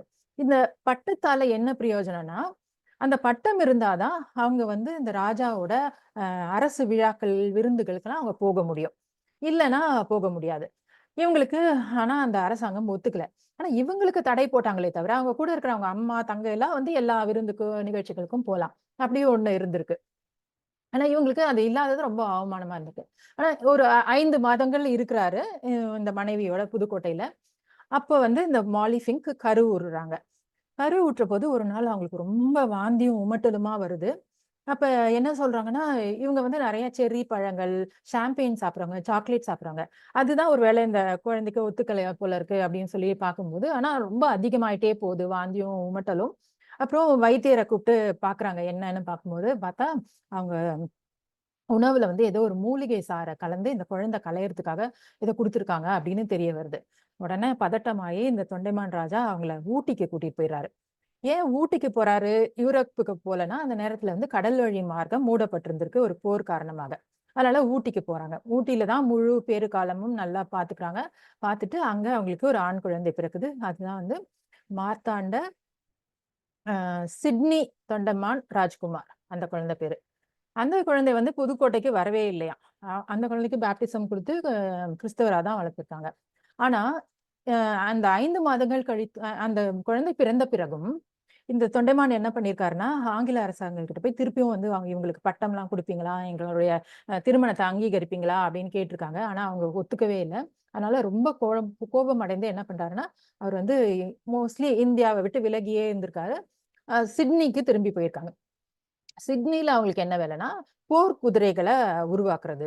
அப்போ போர் குதிரைகள்லாம் ரேஸ்னா பணக்காரர்களுக்கு தான் நெறைய வருவாங்க இல்லையா? அதனால அவங்களுக்கு பல நாடுகளில் இருந்து பணக்காரர்களின் நட்பு கிடைக்குது. அதுல பணக்காரர்கள் அப்படின்னு சொல்லும்போதே, அந்த ஊர்ல வர பத்திரிகையில எல்லாம் பணக்காரர்கள் பத்தி எழுதுவாங்க இல்லையா? ரேஸ் பத்திலாம் எழுதும்போது, அவங்க மெயினா அந்த மாலி ஃபிங்க் எப்படிப்பட்ட ஆபரணங்கள் அணிஞ்சிருந்தாங்க? எப்படிப்பட்ட ரொம்ப விமர்சையான உடைகள் அணிஞ்சிருந்தாங்க? அப்படிங்கிறது தான் தினம் தினம் செய்தியா வந்திருக்கு. இப்போ அ என்னன்னா, இப்ப இவங்க ஒரு 5 மாதம் இங்க இருந்துட்டு அங்க போனாங்க இல்லையா? அதற்கு பிறகு புதுக்கோட்டையில இருந்த பல லெஜெண்டரி அ எமரல்டுகளும், ஒரு தங்க சிம்மாசனமும் அதற்கு பிறகு யார் கண்ணுலயும் படல அப்படின்னு சொல்லியிருக்காங்க. மேலும் இவர்களுக்கு இங்கிலாந்துல ஒரு அபார்ட்மெண்ட் இருந்திருக்கு. அங்கேயும் ஒரு திருட்டு நடந்திருக்கு. அது வந்து டைம்ஸ் ஆஃப் லண்டன்ல ரிப்போர்ட் ஆயிருக்கு. அதுல என்னன்னா ஒரு பிளாட்டினம் நடுவுல எமரல்டு பதித்து சுற்றிலும் வைரங்கள் இருக்கிற மாரி ஒரு ஆபரணம். அப்புறம் ரூபி நடுவுல இருந்து சுற்றிலும் வைரங்கள் இருக்க மாரி ஒரு ஆபரணம். அது மாரி நெறைய திருட்டு போயிருக்கு. இப்போ இதெல்லாம் வந்து நாளடைவுல இவங்க வயதாகி இவங்க இறந்து போறாங்க. ஆனா இந்த தொண்டைமான் ராஜா, அந்த சிட்னி ராஜ்குமார் அந்த இளவரசர் இருக்கார் இல்லையா? அவரு என்ன ஆனாரு அப்படின்னு பார்க்கும்போது, அவரு ஒரு நாள் ஒரு ஹோட்டல் அறையில அ ஹார்ட் ஃபெயிலியர்னால இறந்து கிடந்திருக்காரு. அப்ப அந்த அவருடைய உடைமைகள்லாம் சோதனை பண்றாங்க. அதுல வந்து ஒரு பெரிய பேக் ஒண்ணு இருந்திருக்கு. அதுல நெறைய அறைகள் இருந்திருக்கு. ஒண்ணுல வந்து நெறைய முத்துக்கள், ஒண்ணுல நெறைய எமரல்டுகள், ஒண்ணுல வந்து நெறைய விலை உயர்ந்த ஆபரணங்கள்லாம் இருந்திருக்கு. அது வந்து இந்த இளவரசருக்கு என்ன பழக்கம்னா, தன்னுடைய நண்பர்களுக்கெல்லாம் வந்து ஒரு விசேஷங்களுக்கு வந்து ஒரு முத்து குடுக்கறது, ஒரு எமரல்ட் குடுக்கறது, ஒரு ஆபரணம் குடுக்கறது அப்படி பழக்கியிருக்காரு அவரு. அவர் வந்து அவருடைய சொத்துக்கள் பல நெறைய வந்து People's Dispensary for Sick Animals அப்படிங்கிற நிறுவனத்திற்கு எழுதி வச்சிருக்காரு. மேலும் இவர் இறந்த பிறகு அவருடைய உயிரை வந்து வழக்கு சேலஞ்ச் பண்ணி இந்த புதுக்கோட்டையில் இருந்த அந்த குடும்பத்தினர் நிறைய சொத்துக்களை புதுக்கோட்டைக்கே கொண்டு வந்துட்டாங்க அப்படின்னு சொல்றாங்க. மேலும் சுவிஸ் வங்கியில இருந்த சொத்துக்களையும் பெறுறதுக்காக வழக்கு போட்டிருந்தாங்க அப்படின்னு சொல்லியிருக்காங்க. இப்ப ஒரு 3 ராஜாக்கள் பத்தி சொல்லிட்டேன். இன்னும் 15 இருக்கு இதுல. எல்லாமே இது மாதிரிதான். இதுல வந்து ஒரு ராஜா வந்து ஆலிவ் மொனஸ்குல் அப்படின்னு ஒருத்தவங்களை கல்யாணம் பண்ணியிருக்காரு. அவங்க என்னன்னா வந்து ஒரு பலூன் வித்தை காட்டுறவங்களுக்கு கூட வந்த ஒரு பெண்மணி. இந்த ராஜா வந்து அவங்களும் ரொம்ப ஏழையான பெண்மணி. இந்த ராஜா வந்து ஒரு நாய் பிரியர். அவரு வந்து வருஷம் ஒரு வாரம் ஒரு நாய் வாரம் அப்படின்னு அவரு கொண்டாடி இருக்காரு. அதுல இந்தியால மூலை முடுக்குல இருக்கிறவங்க எல்லாம் நாய்களை கொண்டு வந்து வித்தை காட்டுறது அந்த மாதிரி எல்லாம் செய்திருக்காங்க. அந்த அப்படி வந்தவங்களுக்கு வந்து ரொம்ப விமரிசையான உபசரிப்பும் விருந்தும் இவர் கொடுத்திருக்காரு. நாளடைவுல என்ன ஆயிருக்குன்னா, ஏதோ பேருக்காக இவங்க நாய்களை கொண்டு வந்துட்டு இவர் தர விருந்துக்காகவும் உபசரிப்புக்காகவுமே நிறைய பேர் வந்து நிறைய இவரு பணம் செலவு பண்ணியிருக்காரு. அப்புறம் இன்னொரு ராஜா என்னன்னா ஒரு குதிரை பிரியரா இருந்திருக்காரு. அவர் வந்து என்ன சொல்லியிருக்காருன்னா, எனக்கு இந்த நிர்வாகம் இதுக்கெல்லாம் வந்து ஒரு நாளைக்கு 1.5 மணி நேரம் தான் என்னால செலவு பண்ண முடியும், அவ்வளவுதான் அப்படின்னு சொல்லியிருக்காரு. அப்புறம் இன்னொரு ராஜா ஒரு கோவக்கார செலவாளி ராஜா ஒருத்தர் இருந்திருக்காரு. அவரு என்னன்னா வந்து திடீர்னு ஒரு நாள் கல்கத்தால ஒரு கடைக்கு போறாரு, எலக்ட்ரிக்கல் ஷாப்புக்கு. அங்க அந்த பணியாளர்கிட்ட ஏதோ கேட்கிறாரு. அவர் சரியா பதில் சொல்ல அப்படின்னு சொல்லிட்டு என்ன பண்றாருன்னா கோவத்துல 60,000 பவுண்டு, இந்த கடை என்ன விலை அப்படின்னு கேட்டுட்டு 60,000 பவுண்டுன்னு சொன்னோடனே அதை கொடுத்துட்டு அந்த கடையை இழுத்து மூடிட்டு வந்துடுறாரு. இதே மாதிரி தான் இந்த ராஜாக்கள் இருந்திருக்காங்க. இப்ப இது எல்லாத்தையுமே நான் படிச்சு முடிச்சேன். எனக்கு படிக்கும் போதே வேதனையா இருந்துச்சு. அப்புறம் என்ன தோணுச்சுன்னா வந்து எனக்கு ஒரு சினிமா ஒண்ணு தோணுச்சு இதை படிச்சு முடிச்ச பிறகு. அது என்னன்னா அமெரிக்கன் ஸ்னைப்பர் அப்படிங்கிற ஒரு திரைப்படம். அது எதை பற்றி அப்படின்னு பார்க்கும்போது, இப்ப அமெரிக்கா வந்து ஈராக் மீது போர் தொடுத்தாங்க இல்லையா? அணு ஆயுதங்கள் அவங்க வைத்திருக்காங்க அப்படின்னு சொல்லி போர் தொடுக்க போய் அங்க ஒண்ணுமே கண்டுபிடிக்காம தரை மட்டமாக்கிட்டு வந்தாங்க இல்லையா? அதை பற்றியது. அதுல ஒரு அமெரிக்க வீரர் கிறிஸ் கைல், இது உண்மையான பேரு. அவர் என்ன பண்றாருன்னா, அங்க போய் அவர் மட்டுமே 160 பேரை கொண்டிருக்காரு. அவர்கிட்ட இந்த ஸ்னைப்பர் கன் இருக்கு இல்லையா? அது வந்து ரொம்ப சக்தி வாய்ந்தது. ஒரு கிலோமீட்டர் தூரத்துல இருக்க டார்கெட் கூட டப்புன்னு அடிச்சிடும். ஒரு சத்தமும் வராது. அப்புறம் வந்து இவங்க அந்த வீடுகள்ல பதுங்கி இருக்கிற குடும்பத்தினர் எல்லாம் புடிச்சு இழுத்து அந்த பதுங்கு குழியில இருந்து எடுத்து பார்த்து கரெக்டா அந்த குடும்ப தலைவனை சுடுவாங்க. இப்ப இந்த படம் வந்து நானும் என்னுடைய மகனும் ஒரு திரையரங்குல பாத்துக்கிட்டே இருக்கோம். எங்களுக்கு பக்கத்துல 2 இருக்கை காலியா இருந்தது. அதுக்கு பக்கத்துல 2 இருக்கைகள்ல 2 இஸ்லாமிய சகோதரர்கள் உட்கார்ந்துட்டு இருக்காங்க. இந்த படம் போய்க்கிட்டே இருக்கு. இந்த ஆள் வந்து ஒவ்வொருத்தரை கொல்லும் போதும் அந்த படத்துல அப்படியே ஒரு பிஜிஎம், செலிப்ரேட்டரி பிஜிஎம் வருது. ஒரே மகிழ்றாங்க, அவங்க புகழ்றாங்க. அந்த படத்துல கடைசியில அந்த கிறிஸ் கைலுக்கு வந்து நிறைய விருதுகள்லாம் கொடுக்குறாங்க அந்த யுஎஸ்ல. அந்த தொனியில அந்த படம் போய்க்கிட்டே இருக்கு. ஆனா இந்த 2 இஸ்லாமிய சகோதரர்கள் என்ன பண்றாங்கன்னா, இப்போ முந்தி காலத்தெல்லாம் எம்ஜிஆர் நம்பியார் சண்டை வரும்போது அந்த நம்பியார் வரும்போது அந்த பெண்கள்லாம் அப்படியே சபிப்பாங்கன்னு சொல்லுவாங்க இல்லையா? அந்த மாதிரி இவங்க சபிச்சுக்கிட்டே இருக்காங்க அந்த ஆள் வரும்போதெல்லாம். அவங்க சொல்றாங்க, ஐயோ வந்துட்டான் அப்படிங்கிறாங்க. அப்புறம் எங்க இருந்தா வருவானோ இவன் அப்படிங்கிறாங்க. அப்புறம் இவங்க நல்லதாவே வராது அப்படிலாம் சபிச்சுக்கிட்டே இருக்காங்க. ஒரு 2.25 மணி நேரமும் இந்த எதிர்மறை இல்ல அவங்களோட கமெண்ட்ஸ் வந்து ரன்னிங் கமெண்ட்ரி மாதிரி எங்க சைட்ல இந்த ஒரு காதுல எங்களுக்கு கேட்டுக்கிட்டே இருக்கு. இது நான் எதுக்கு சொல்றேன்னா, இந்த புத்தகம் வந்து இந்த ஆத்தர் வந்து ஒரு ஆஸ்திரேலிய பெண்மணி. அவங்க இந்த இந்திய நாட்டை பற்றிய இந்த கருவை எந்த கோணத்துல பார்த்திருக்காங்கன்னா, வெளிநாட்டுல இருந்து ஒருவர் இந்தியாவை பார்த்தா எப்படி இருக்கும் அப்படிதான் பார்த்திருக்காங்க. ஆனா இத நான் படிக்கும் போது எனக்கு எப்படி இருந்ததுன்னா, இப்ப இந்த பெண்கள் வந்து நான் முதல்ல சொன்ன முன்னுரையில எப்படி இந்தியாக்குள்ள வந்தாங்க அப்படின்னு. அதாவது முதல்ல அந்த அதிகாரிகளை கல்யாணம் பண்ண வந்தாங்க. அப்புறம் வந்து செவிலியர்கள் வந்தாங்க. அதுக்கப்புறம் மிஷினரிகள் வந்தாங்க. அப்புறம் சின்ன சின்ன வேலைகளை செய்ய வந்தாங்க அப்படிலாம் சொன்னேன் இல்லையா? ஆனா எந்த வழியாவும் இந்த பெண்கள் மன்னர்களை திருமணம் பண்ண பெண்கள் அந்த வழியா வரல. இந்த மன்னர்கள் தான் எங்கெங்கயோ போகும்போது ஏதோ ஒரு பெண்ணை பார்க்கறதும், காதல் வயப்படுறதும், அவங்களை கல்யாணம் செய்துக்கிறேன்னு சொல்றதும், அப்புறம் கல்யாணம் செய்து கொண்டு கூட்டிட்டு வரதும், நகைகளை கொடுக்கறதும், அரண்மனை கட்டி கொடுக்கறதும், இப்படி அவங்க தான் அவங்கள கூட்டிட்டு வந்திருக்காங்க. எனக்கு இந்த பெண்களை பார்க்கும்போது எப்படி இருந்ததுன்னா, இப்ப ஒரு ஏழை பெண்மணி, ஒரு ஏழை பெண்ணோ ஆணோ இருக்காங்கன்னு வச்சுக்கோங்க. ஒரு வசதியான வாழ்க்கை கிடைக்கும் போது என்ன பண்ணுவாங்க? உடனே புடிச்சுப்பாங்க இல்லையா? அப்படிதான் அவங்க வந்து இந்த மன்னர்களுக்கு கல்யாணம் பண்ணிக்கிறேன் அப்படின்னு ஒத்துட்டு இருந்திருக்காங்க. ஆனா அப்படி வந்த இந்த பெண்கள் வந்து இங்க வந்த பிறகு என்ன நடந்திருக்கு, அவங்களுக்கு வந்து அந்த வீட்லயும் அந்த ப்ரீவியஸா அந்த மனைவிகள் வந்து ஒத்துக்கல, அந்த அரச குடும்பத்துல யாரும் ஏத்துக்கல. அதுக்கப்புறம் வந்து அரசும் வந்து டைட்டில்ஸ் எதுவும் கொடுக்கல. அதுக்கப்புறம் வந்து மேலும் இந்த இப்படி வந்த சில ராணிகள் வந்து மர்மமான முறையில கொல்லப்பட்டிருக்காங்க. அவங்களுடைய குழந்தைகளும் கொல்லப்பட்டிருக்காங்க. அதுவும் இல்லாம இந்த ராஜாக்கள் கூட்டிட்டு வந்தாங்க இல்லையா, அவங்க வாழ்நாள் முழுக்க அவங்கள பாத்துக்கவே இல்ல. ஏதோ கொஞ்சம் 10 வருஷம் 15 வருஷம் வாழ்ந்த பிறகு அடுத்த பெண்ணுக்கு போயிட்டாங்க. அதுக்கு முன்னாடியே கூட போயிட்டாங்க. இப்போ இந்த பெண்களை பார்த்தா எனக்கு பரிதாபமா தான் இருந்தது. இப்ப எனக்கு எப்படி இருந்ததுன்னா, இந்த புத்தகத்துல இந்த ஆத்தர் வந்து எப்படி எழுதியிருக்காங்கன்னா, இந்த அத்தியாயங்களின் பெயரே வந்து இந்த பெண்மணிகளோட பெயர் தான். மாலி ஃபிங்க், பேம்பா முல்லர் அப்படிதான் போட்டிருக்காங்க. அதற்கு பிறகு அந்த ஒவ்வொரு அத்தியாயத்திலும் இந்த பெண்களை பற்றிய அவங்களுடைய வாழ்க்கை பின்னணியை தான் முதல்ல எழுதியிருக்காங்க. அதுக்கப்புறம் தான் இந்த மன்னர்களை பற்றி எழுதியிருக்காங்க. இப்போ இப்படி வரும்போது இந்த புத்தகத்துல ஒரு டேக் லைனும் இருக்கு. இதுல என்னன்னா, European women who broke society's rules and married Indian princess அப்படின்னு இருக்கு. இப்போ நான் முதல்ல சொன்னேன் இன்டர் ரேஷியல் மேரேஜஸ் நாட் அலவுடுன்னு ஒரு சட்டம் போட்டாங்க அப்படின்னு. அது வந்து இந்தியாவில போட்டாங்க. இப்ப இந்த பெண்களை இந்த அரசர்கள் அங்க போய் கல்யாணம் பண்ணிக்கிறேன்னு சொல்லும்போது அந்த பெண்களுக்கு அந்த சட்டம் தெரிஞ்சிருக்க வாய்ப்பு இல்லை. அப்போ யாரு வந்து இந்த சட்டத்தை மீறினது? இந்த மன்னர்கள் தான் மீறி இருக்காங்க இல்லையா? அதனால அந்த இஸ்லாமிய சகோதரர்களோட அந்த எதிர்மறை கமெண்ட் மாதிரி தான் என் மனசுக்குள்ள இந்த புத்தகத்தை படிக்கும்போது ஒரு ஐயோ இந்த மன்னர்கள் இப்படி பண்றாங்களே, மன்னர்கள் இப்படி பண்றாங்களேன்னு சொல்லிட்டு எனக்கு தோணிட்டே இருந்தது. ஆனா இந்த தலைப்பு படி பார்த்தா முழு பழியையும் இந்த ஆத்தர் வந்து அந்த பெண்கள் மேலதான் போட்டிருக்க மாதிரி wicked women of the Raj அப்படின்னு எழுதியிருக்காங்க. ஆனா எனக்கு என்ன தோணுதுன்னா, இது wicked men of the Raj அப்படின்னு போட்டுட்டு Indian princess who broke society's rules to marry European women அப்படின்னு இருந்தா இந்த புத்தகத்தோட தலைப்பு வந்து ரொம்ப பொருத்தமா இருந்திருக்கும் அப்படின்னு எனக்கு தோணுச்சு. அதற்கு பிறகு எனக்கு என்ன தோணுச்சுன்னா, ஒரு நம்ம திருவனந்தபுரம் எம்பி சசி தரூர் அவர்களுடைய ஒரு பேச்சு, ஆக்ஸ்போர்ட் ஸ்பீச்னு ஒரு ஃபேமஸ் ஸ்பீச் ஒன்று இருக்கு. அது என்னன்னா,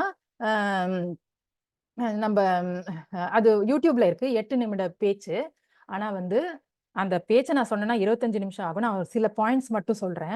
அதுல என்ன சொல்லியிருப்பாருன்னா, நம்ம இந்த ஆங்கிலேயர்கள் வந்து நம்ம இந்தியர்களை எப்படியெல்லாம் சுரண்டாங்க அப்படின்றதுதான் சொல்லியிருப்பாரு.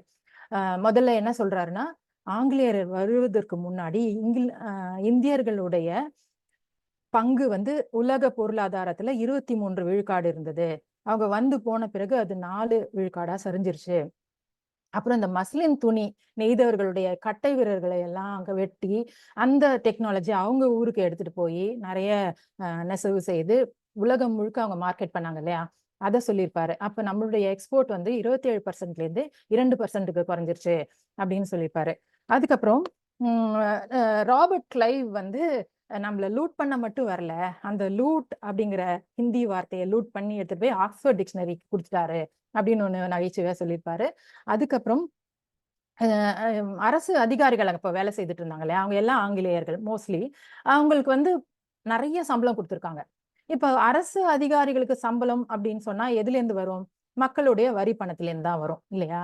அப்ப இவங்க அரசு அதிகாரிகள் அதுவும் வேற்று நாட்டவர்கள் அப்படின்னும் போது அவங்க என்ன செய்திருப்பாங்க? நம்மள ஒடுக்கிறதுக்கான சட்டம் போட்டாங்க, இது செய்யக்கூடாது, இது தப்பு, இந்த மாதிரி சட்டம் தானே போட்டிருப்பாங்க. அப்போ we literally paid for our oppression அப்படின்னு சொல்லியிருப்பாரு. மேலும் பெங்கால் ஃபேமின், பெங்கால் பஞ்சம் வந்தது இல்லையா, அப்போ வந்து தானியங்கள் எல்லாம் பதுக்கி வச்சுட்டு மக்களுக்கு கொடுக்காம இருந்தாங்க, மக்கள் வந்து சாக கிடந்தாங்க, இன்னும் கொஞ்ச நாள் போனா எல்லாருமே செத்துருவாங்க, அந்த மாதிரி இருந்தபோது கேட்டிருக்காங்க அந்த அதிகாரிகள்லாம் வின்ஸ்டன் சர்ச்சில் கிட்ட, இந்த மாதிரி இன்னும் கொஞ்ச நாள் போச்சுன்னா மக்கள் செத்து போயிடுவாங்க, நம்ம பதுக்கி வச்ச தானியத்தை எல்லாம் கொடுத்துடலாம் அப்படின்னு கேட்கும்போது அவர் என்ன சொல்றாருன்னா, அவங்க சாகட்டும், எப்படி இருந்தாலும் சாகதான் போறாங்க, இது கொடுத்தா மட்டும் பிழைக்க போறாங்களா அப்படின்னு சொல்லிட்டு why hasn't Gandhi died yet அப்படின்னு கேட்பாரு. அது ஒண்ணு சொல்லியிருப்பாரு. அதுக்கு பிறகு நம்மளுக்கு நல்ல சாலைகளும் ரயில்வே ட்ராக்கும் வந்தது வந்து ஆங்கிலேயர் வந்ததால் தான் அப்படின்னு ஒரு கருத்து இருக்கு இல்லையா, அதுக்கு என்ன சொல்லியிருப்பாருன்னா, இது வந்து நம்மளுடைய வளங்களை ரயில்களில் கொண்டு போய் துறைமுகங்களுக்கு கொண்டு போயிட்டு அங்கிருந்து அவங்க ஊருக்கு கொண்டு போறதுக்கு தான் அவங்க அது மாதிரி பண்ணாங்க அப்படின்னு சொல்லிட்டு, இந்த ரயில்வே லைன்ஸ் அமைக்கிறதுக்கு 1 மைல் தூர ரயில்வே லைன் அமைக்கிறதுக்கு 2 மடங்கு செலவாச்சு. ஏன்னா அவங்க வந்து எல்லா கான்ட்ராக்ட்ஸும் பிரிட்டிஷர்ஸ்க்கு தான் கொடுத்துருந்தாங்க. அதுவும் அவங்க நிறைய ரேட் வைத்து கோட் பண்ணி அதை அப்ரூவ் பண்ணி அவங்களுக்கு வந்து கொடுத்துருந்தாங்க. அதனால நம்மளுடைய உழைப்பும் போச்சு, லாபமும் வந்து அவங்களுக்கு தான் போச்சு அப்படின்னு சொல்லிட்டு Britons industrialisation was literally based on India's industrialisation அப்படின்னு சொல்லியிருப்பாரு. இப்ப இப்படியே வரும்போது இதே மாதிரி தான் இது வந்து எப்படிலாம் ஆட்சியாளர்கள் நம்மளை சுரண்டாங்க அப்படிங்கிறது.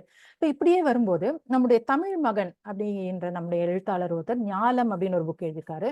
அதுல என்னன்னா இந்த ஆங்கில அதிகாரிகளுக்கு கீழே ஒர்க் பண்ண நம்மளுடைய ஜாதி இந்துக்கள் அவங்க என்ன பண்ணிருக்காங்கன்னா தவறான தகவல்களை அந்த ஆங்கிலேயர்களுக்கு கொடுத்து தங்கள் பேர்ல ஹெக்டேர் கணக்கான நிலங்களை பதிந்து கொண்டார்கள். அப்படி அது ஒரு 30 வருட காலகட்டத்துல நடந்திருக்கு. இந்த விஷயம் தொடர்பாக வேங்கடாசல நாயகர் அப்படிங்கிறவர் வந்து 90 வயது வரைக்கும் வாழ்ந்திருக்காரு. அவர் தன்னுடைய முழு வாழ்க்கையும் இந்த விஷயத்துக்காக அர்ப்பணிச்சு அந்த மக்களுக்காக போராடி இருக்காரு. அவர் வந்து எலிசபெத் மகாராணிக்கு கடிதம்லாம் எழுதி போராடி ரொம்ப அருமையான புத்தகம். இதெல்லாம் எனக்கு ஞாபகம் வந்துட்டே இருந்தது. இன்னும் கொஞ்ச நேரத்துல முடிச்சிடுறேன். இப்போ இது வரும்போது இன்னொரு ஒரு இன்சிடென்ட் சொல்லி நான் முடிச்சிடுறேன். இப்படி வந்துட்டே இருக்கும்போது எனக்கு இன்னொரு இன்சிடென்ட் ஏதாவது நம்ம ஊர்ல ஒரு நகைக்கடை அதோட கிளை வந்து திருச்சி தான் நினைக்கிறேன். அங்க இருக்கு. ஒரு நாள் என்னன்னா அங்க திருடு போயிடுது. அந்த கடையோட செவுத்துல ஒரு ட்ரில் பண்ணி ஒருத்தன் உள்ள போய் எல்லா நகையும் எடுத்துட்டு போயிட்டான். அது அடுத்த நாள் தெரிய வருது. போலீஸ்காரங்க வராங்க, மோப்பு நாய்கள் வருது, எல்லாம் ஓடி போய் தேடி கண்டுபிடிச்சு திருடனை கண்டுபிடிச்சிடுறாங்க. கண்டுபிடிச்சிட்டு அதை வந்து வாங்கி அந்த ஓனர் கிட்ட கொடுத்துடுறாங்க நகைகளை. கொடுத்துட்டு திருடனை ஜெயில போட்டுடுறாங்க. அதுக்கப்புறம் இந்த ஓனர் என்ன சொல்றாருன்னா எனக்கு வந்து அந்த திருடன் கிட்ட பேசணும் அப்படிங்கிறாரு. அப்போ இவங்க அந்த காவல்காரர்கள் எல்லாம் கேக்குறாங்க, ஏன் சார் எல்லாம் நகை தான் வந்துருச்சு, உடனே கண்டுபிடிச்சிட்டோம், ஏன் அவன்கிட்ட போய் என்ன பேச போறீங்க அப்படின்னு. இல்ல எனக்கு பேசணும் அப்படிங்கிறாரு. அலோவ் பண்றாங்க. இவர் போறாரு, சிறையில போய் பேசுறாரு. பேசிட்டு இவர் வெளியே வரும்போது எல்லாரும் அப்படியே என்னதான் இவர் பேசியிருப்பாரு அப்படின்னு காத்துட்டு இருக்காங்க மீடியா பீப்புள்லாம். நானும் கூட அப்ப காத்திருந்தேன் என்ன நியூஸ் வரப்போகுது அப்படின்னு சொல்லிட்டு. எனக்கு என்ன தோணுச்சுன்னா இப்ப ஒரு சில பிரபல அதாவது தலைவர்கள்ல அவங்க தாக்கப்பட்ட போது இல்ல அவர்கள் உறவினர்கள் கொல்லப்பட்ட போதெல்லாம் வந்து இந்த மாதிரி அது என்ன தவறு செய்தவங்க கிட்ட போயிட்டு மன்னிப்பு வழங்குவாங்கல்ல, அந்த மாதிரி ஏதோ சொல்ல போறாரு அப்படின்னு நினைச்சிட்டு இருக்கும்போது அவர் வெளியே வராரு. வெளியே வந்து என்ன சொல்றாருன்னா இந்த மாதிரி நான் வந்து என்னோட கடை வந்து எவ்வளவு திடகாத்திரமா இருக்கு அப்படின்னு எனக்கு தெரியும். ஆனா அதையும் ஒருத்தன் ஓட்ட போட்டு உள்ள போறான், கச்சிதமா வேலையை முடிச்சு எல்லாத்தையும் கொண்டு போயிட்டான்னா உள்ள இருக்கவங்க யாராவது ஹெல்ப் பண்ணாம அது பண்ணிருக்க முடியாது. அதனால உள்ள இருக்கிறவங்க யாராவது உனக்கு ஹெல்ப் பண்ணாங்களா அப்படின்னு நான் கேட்கதான் நான் போயிருந்தேன் அப்படின்னு அவர் சொல்லுவாரு. இதை நான் எதுக்கு சொல்றேன்னா இப்ப நம்ம நாட்டுல எவ்வளவு வளங்கள் இருந்தாலும் இப்போ ஆட்சியில இருக்கிறவங்களும் சுயநலமான அதிகாரிகளும் இருக்கும்போது நமக்கு வந்து நம்மளுடைய வளங்கள் நாம பயன்படுத்த முடியாம தான் போகும். வேறு யாரோ பயன்படுத்துற மாதிரி தான் ஆகும். அதுக்கு இந்த மாதிரி 20 ராஜாக்கள்லாம் தேவையில்லை. அந்த மனநிலையில இருக்கிற ஒரு 2 பேர் இருந்தாலே போதும் என்று சொல்லி என்னுடைய திறனாய்வை நிறைவு செய்கிறேன். நன்றி, வணக்கம். ஸ்கிரீன் ஷேர் ஏதோ பண்றேன்னு சொல்லியிருந்தீங்க. இதோ பண்றேன். ஒரே ஒரு நிமிஷம் தான். ஸ்கிரீன் ஷேர் போடணுமா அதுக்கு? அந்த ஷேர் ஆப்ஷன் வரும். ஷேர் வந்துட்டு இது பண்ணணுமா? தெரியுதா? தெரியுது. இப்ப இதுதான் இந்த அட்டை படம். இதுல இருக்கவங்க தான் வந்து அந்த ஸ்பானிஷ் ராணி. அடுத்தது நான் சொல்றேன்.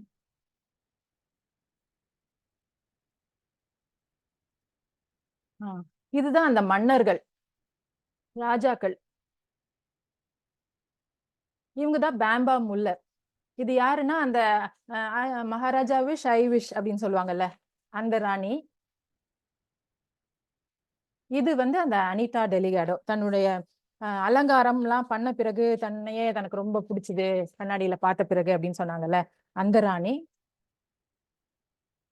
இதுதான் புதுக்கோட்டை மகாராஜா, அவங்க வைஃப் மாலி ஃபிங்க். இவங்களும் மாலி ஃபிங்க் தான். இதுதான் அந்த மார்த்தாண்ட ராஜ்குமார் தொண்டைமான் சிட்னி ராஜ்குமார்.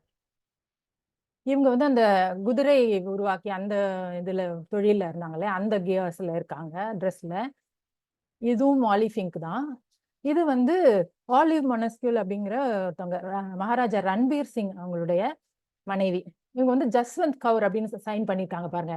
இவங்களுக்கும் பேர் மாத்திருக்காங்க. இது வந்து எல்சி தாம்சன். இவ வந்து மகாராஜா ஆஃப் திகாரியோட மனைவி. இவங்க வந்து சீதா தேவி அப்படிங்கிற பேரு கொடுத்திருந்தாங்க அவங்களுக்கு. இது வந்து ஸ்டெல்லா மட்ஜ். பரம்ஜித் அப்படிங்கிற ஒரு மகாராஜா கபூர்தலா தான் இவரும், அவருடைய மனைவி. இவங்களும் அதே தான், ஸ்டெல்லா மட்ஜ் தான். இது வந்து மகாராஜா நவாப் ஆஃப் பகவத்பூர், அவங்களுடைய வைஃப் லிண்டா சேஸ். இது மகாராஜா பகவத் சிங் வந்து அனபெல்லா பார்க்கர் அப்படிங்கிறவங்க. இதுவும் அனபெல்லா பார்க்கர் தான். தேங்க்யூ.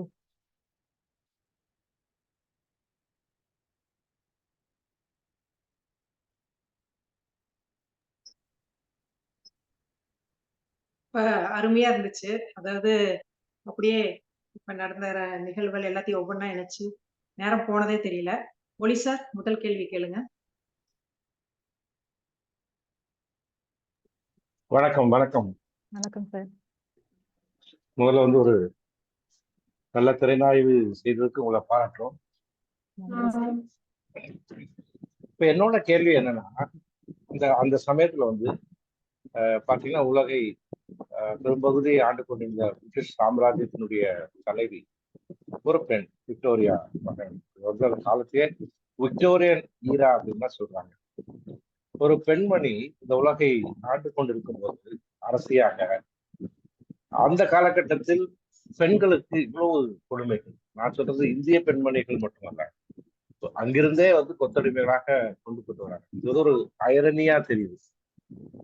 இதை நீங்க எங்கேயாவது படிக்கும் போது உணர்ந்துட்டா இன்னொரு கேள்வி இருக்கு, இதுக்கு நீங்க பதில் சொல்லிருக்கு. நம்ம அந்த கேள்வி எங்கேயாவது அதை உணர்ந்துக்கலாம். இது வந்து அவங்களுக்கு இந்தியால வந்து ஆட்சி செய்யணும்ன்ற மனநிலையில தான் அவங்க இருந்திருக்காங்க. பெண்கள் எப்படி இருந்தாங்க அப்படிங்கறத பத்தி அவங்க கவலைப்பட்ட மாதிரி தெரியல. மிஷினரிகள் வந்து அதை நேரா ரொம்ப பக்கத்துல பார்த்த பிறகுதான் அது வந்து அவங்க முன்னேற்றணும் அப்படின்னு நினைச்சிருக்காங்க. ஆட்சியாளர்கள் வந்து பெண்களுடைய முன்னேற்றம், அவங்க கொடுமைப்படுத்தப்படுகிறார்கள் அப்படிங்கிறது வந்து அவங்களுக்கு புதுசா தான் இருந்தது. அப்பதானே அவங்க வந்திருந்தாங்க. மத்த காரியங்கள் தான் அவங்க இல்ல இல்ல நான் கேள்வியை தோணுச்சு. திரும்ப நான் மன்னிக்கணும், நான் கேள்வியை சரியா திரும்ப சொல்றேன். நான் கேட்கறது வந்து பிரிட்டிஷ் பெண்மணிகள் அங்கிருந்து கப்பல்ல வந்து அடிமைகளாக இங்க கொண்டு வர. இல்ல, அது வந்து ஒரு கட்டாயம் மாதிரி. இங்க இருக்கிற ஆண்கள் வந்து அவங்க இல்ல அந்த பெண்களை இல்ல சேவை செய்யறாங்க. தன்னாட்ட இது சேவையா அங்கிருந்து போற ஒரு ஆணுக்காக அங்க இருந்து ஒரு பொண்ணு வந்து ஆடு மாடு இப்போ பிரியாணி ரம்ஜானுக்கு பிரியாணி ஊற்றி அனுப்புறாங்க. இங்க இருக்கிற ஆண்களுக்கு சேவை செய்யறதுக்காக கொத்தடிமைகள் போல ஏற்றி அனுப்புறது. அது எல்லா காலகட்டத்திலும் எல்லா சமூகத்திலும் பெண்கள் வந்து பழிவாங்கப்பட்டார். நான் கேட்கிற கேள்வி என்ன, lady was at the helm of affairs, ஒரு குயின் வந்து விக்டோரியா. எல்லாமே இன்னைக்கு கூட வந்து கொடுமை என்னன்னா, பிரிட்டிஷ் அரசாங்கத்துல எந்த செயலுமே ராணி அரசாங்கத்தின் பேராக செய்யப்படுது. அப்படி இருக்கும்போது அது அந்த மாதிரி என்ன ஒரு மனநிலை இருந்திருக்கும்னு நினைக்கிறேன். ஏன்னா நம்ம கிட்ட அப்படி இருந்ததே இல்லை. அந்த இலக்கியங்கள்லாம் பாத்தீங்கன்னா பெண்களுக்கு வந்து பெரிய அளவுக்கு வந்து நம்ம கொடுத்துருக்கோம். இடைக்காலங்கள்ல தான் நம்ம வந்து அதை திறந்துருக்கோம், இந்த நேம் ஆஃப் ரிலிஜன் ஸ்கிரிப்சர்ஸ். அப்போ நீங்க வந்து இதை எப்படி பார்வையில இதை எப்படி பாக்குறீங்க? அது எந்த ஊரா இருந்தாலும் எல்லா கட்டத்திலும் பெண்கள் வந்து ஒரு இரண்டாம் பட்சமாக தான் இருந்திருக்காங்க அப்படின்னு இருக்குது. ஆனா அந்த விக்டோரியா மகாராணியே தலைவியா இருக்கும்போது இது நடந்தது வந்து ரொம்ப வருந்தத்தக்கதுதான். வேற வழி இல்லாம அவங்க வந்து அவங்க சாய்ஸ்ல தான் வந்திருக்காங்க. ஒரு சிலவங்க வந்து இங்க வந்து கல்யாணம் பண்ணிக்காம திரும்பியும் போயிருக்காங்க. அவங்க சாய்ஸ்ல தான் வந்திருக்காங்க. ஆனா இவ்வளவு கஷ்டப்படுவோம் அப்படின்னு நினைச்சிருக்க மாட்டாங்கன்னு நினைக்கிறேன். ஆனா இந்த மன்னர்கள் கல்யாணம் பண்ணிட்டு வந்து இவங்க கஷ்டப்பட்டது வந்து அது வேறு விதம். வாழ்க்கை அது மன்னர்கள் வந்து இங்கேயே அதெல்லாம் செஞ்சிருக்காங்க. நீங்க வந்து ஒரு சாதாரண மக்களுடைய நிலைமை வந்து நமக்கிட்ட எழுதப்பட்ட வரலாறுகள் எல்லாமே வந்து ஆளுபவருடைய வரலாறு. ஆனா எளிய மக்கள் வந்து நீங்க நிறைய தகவல்கள் எல்லாமே இங்க இப்படி ஒரு அரசா வராது, திடீர்னு ரோட்ல ஒரு பெண்ணை பார்த்தாருன்னா உடனே அந்த பெண்ணை எப்படி கொண்டு வருது, அந்த குடும்பம் எப்படி ஒட்டுமொத்தமா தற்கொலை பண்ணிக்கிறாங்கன்னு நம்ம புரிஞ்சுக்கலாம். அது எல்லா இடத்துலயுமே வந்து அந்த மன்னர்கள் அது வந்து அது அது மன்னர்களா இருந்தாலும் சரி, போர் வீரர்கள் இன்னொரு நாட்டுக்கு போனாலும் இதை வந்து செய்வது. என்னோட கேள்வி அதுதான். அது நீங்க சொன்னது போல அந்த அம்மா வந்து ஒரு கைப்பாவையாக தான் இருந்திருக்கிறாங்க தவிர, பேட்ரியார்கல் சொசைட்டில வந்து ஈவன் இப்போ உமன் கம்ஸ் அஸ்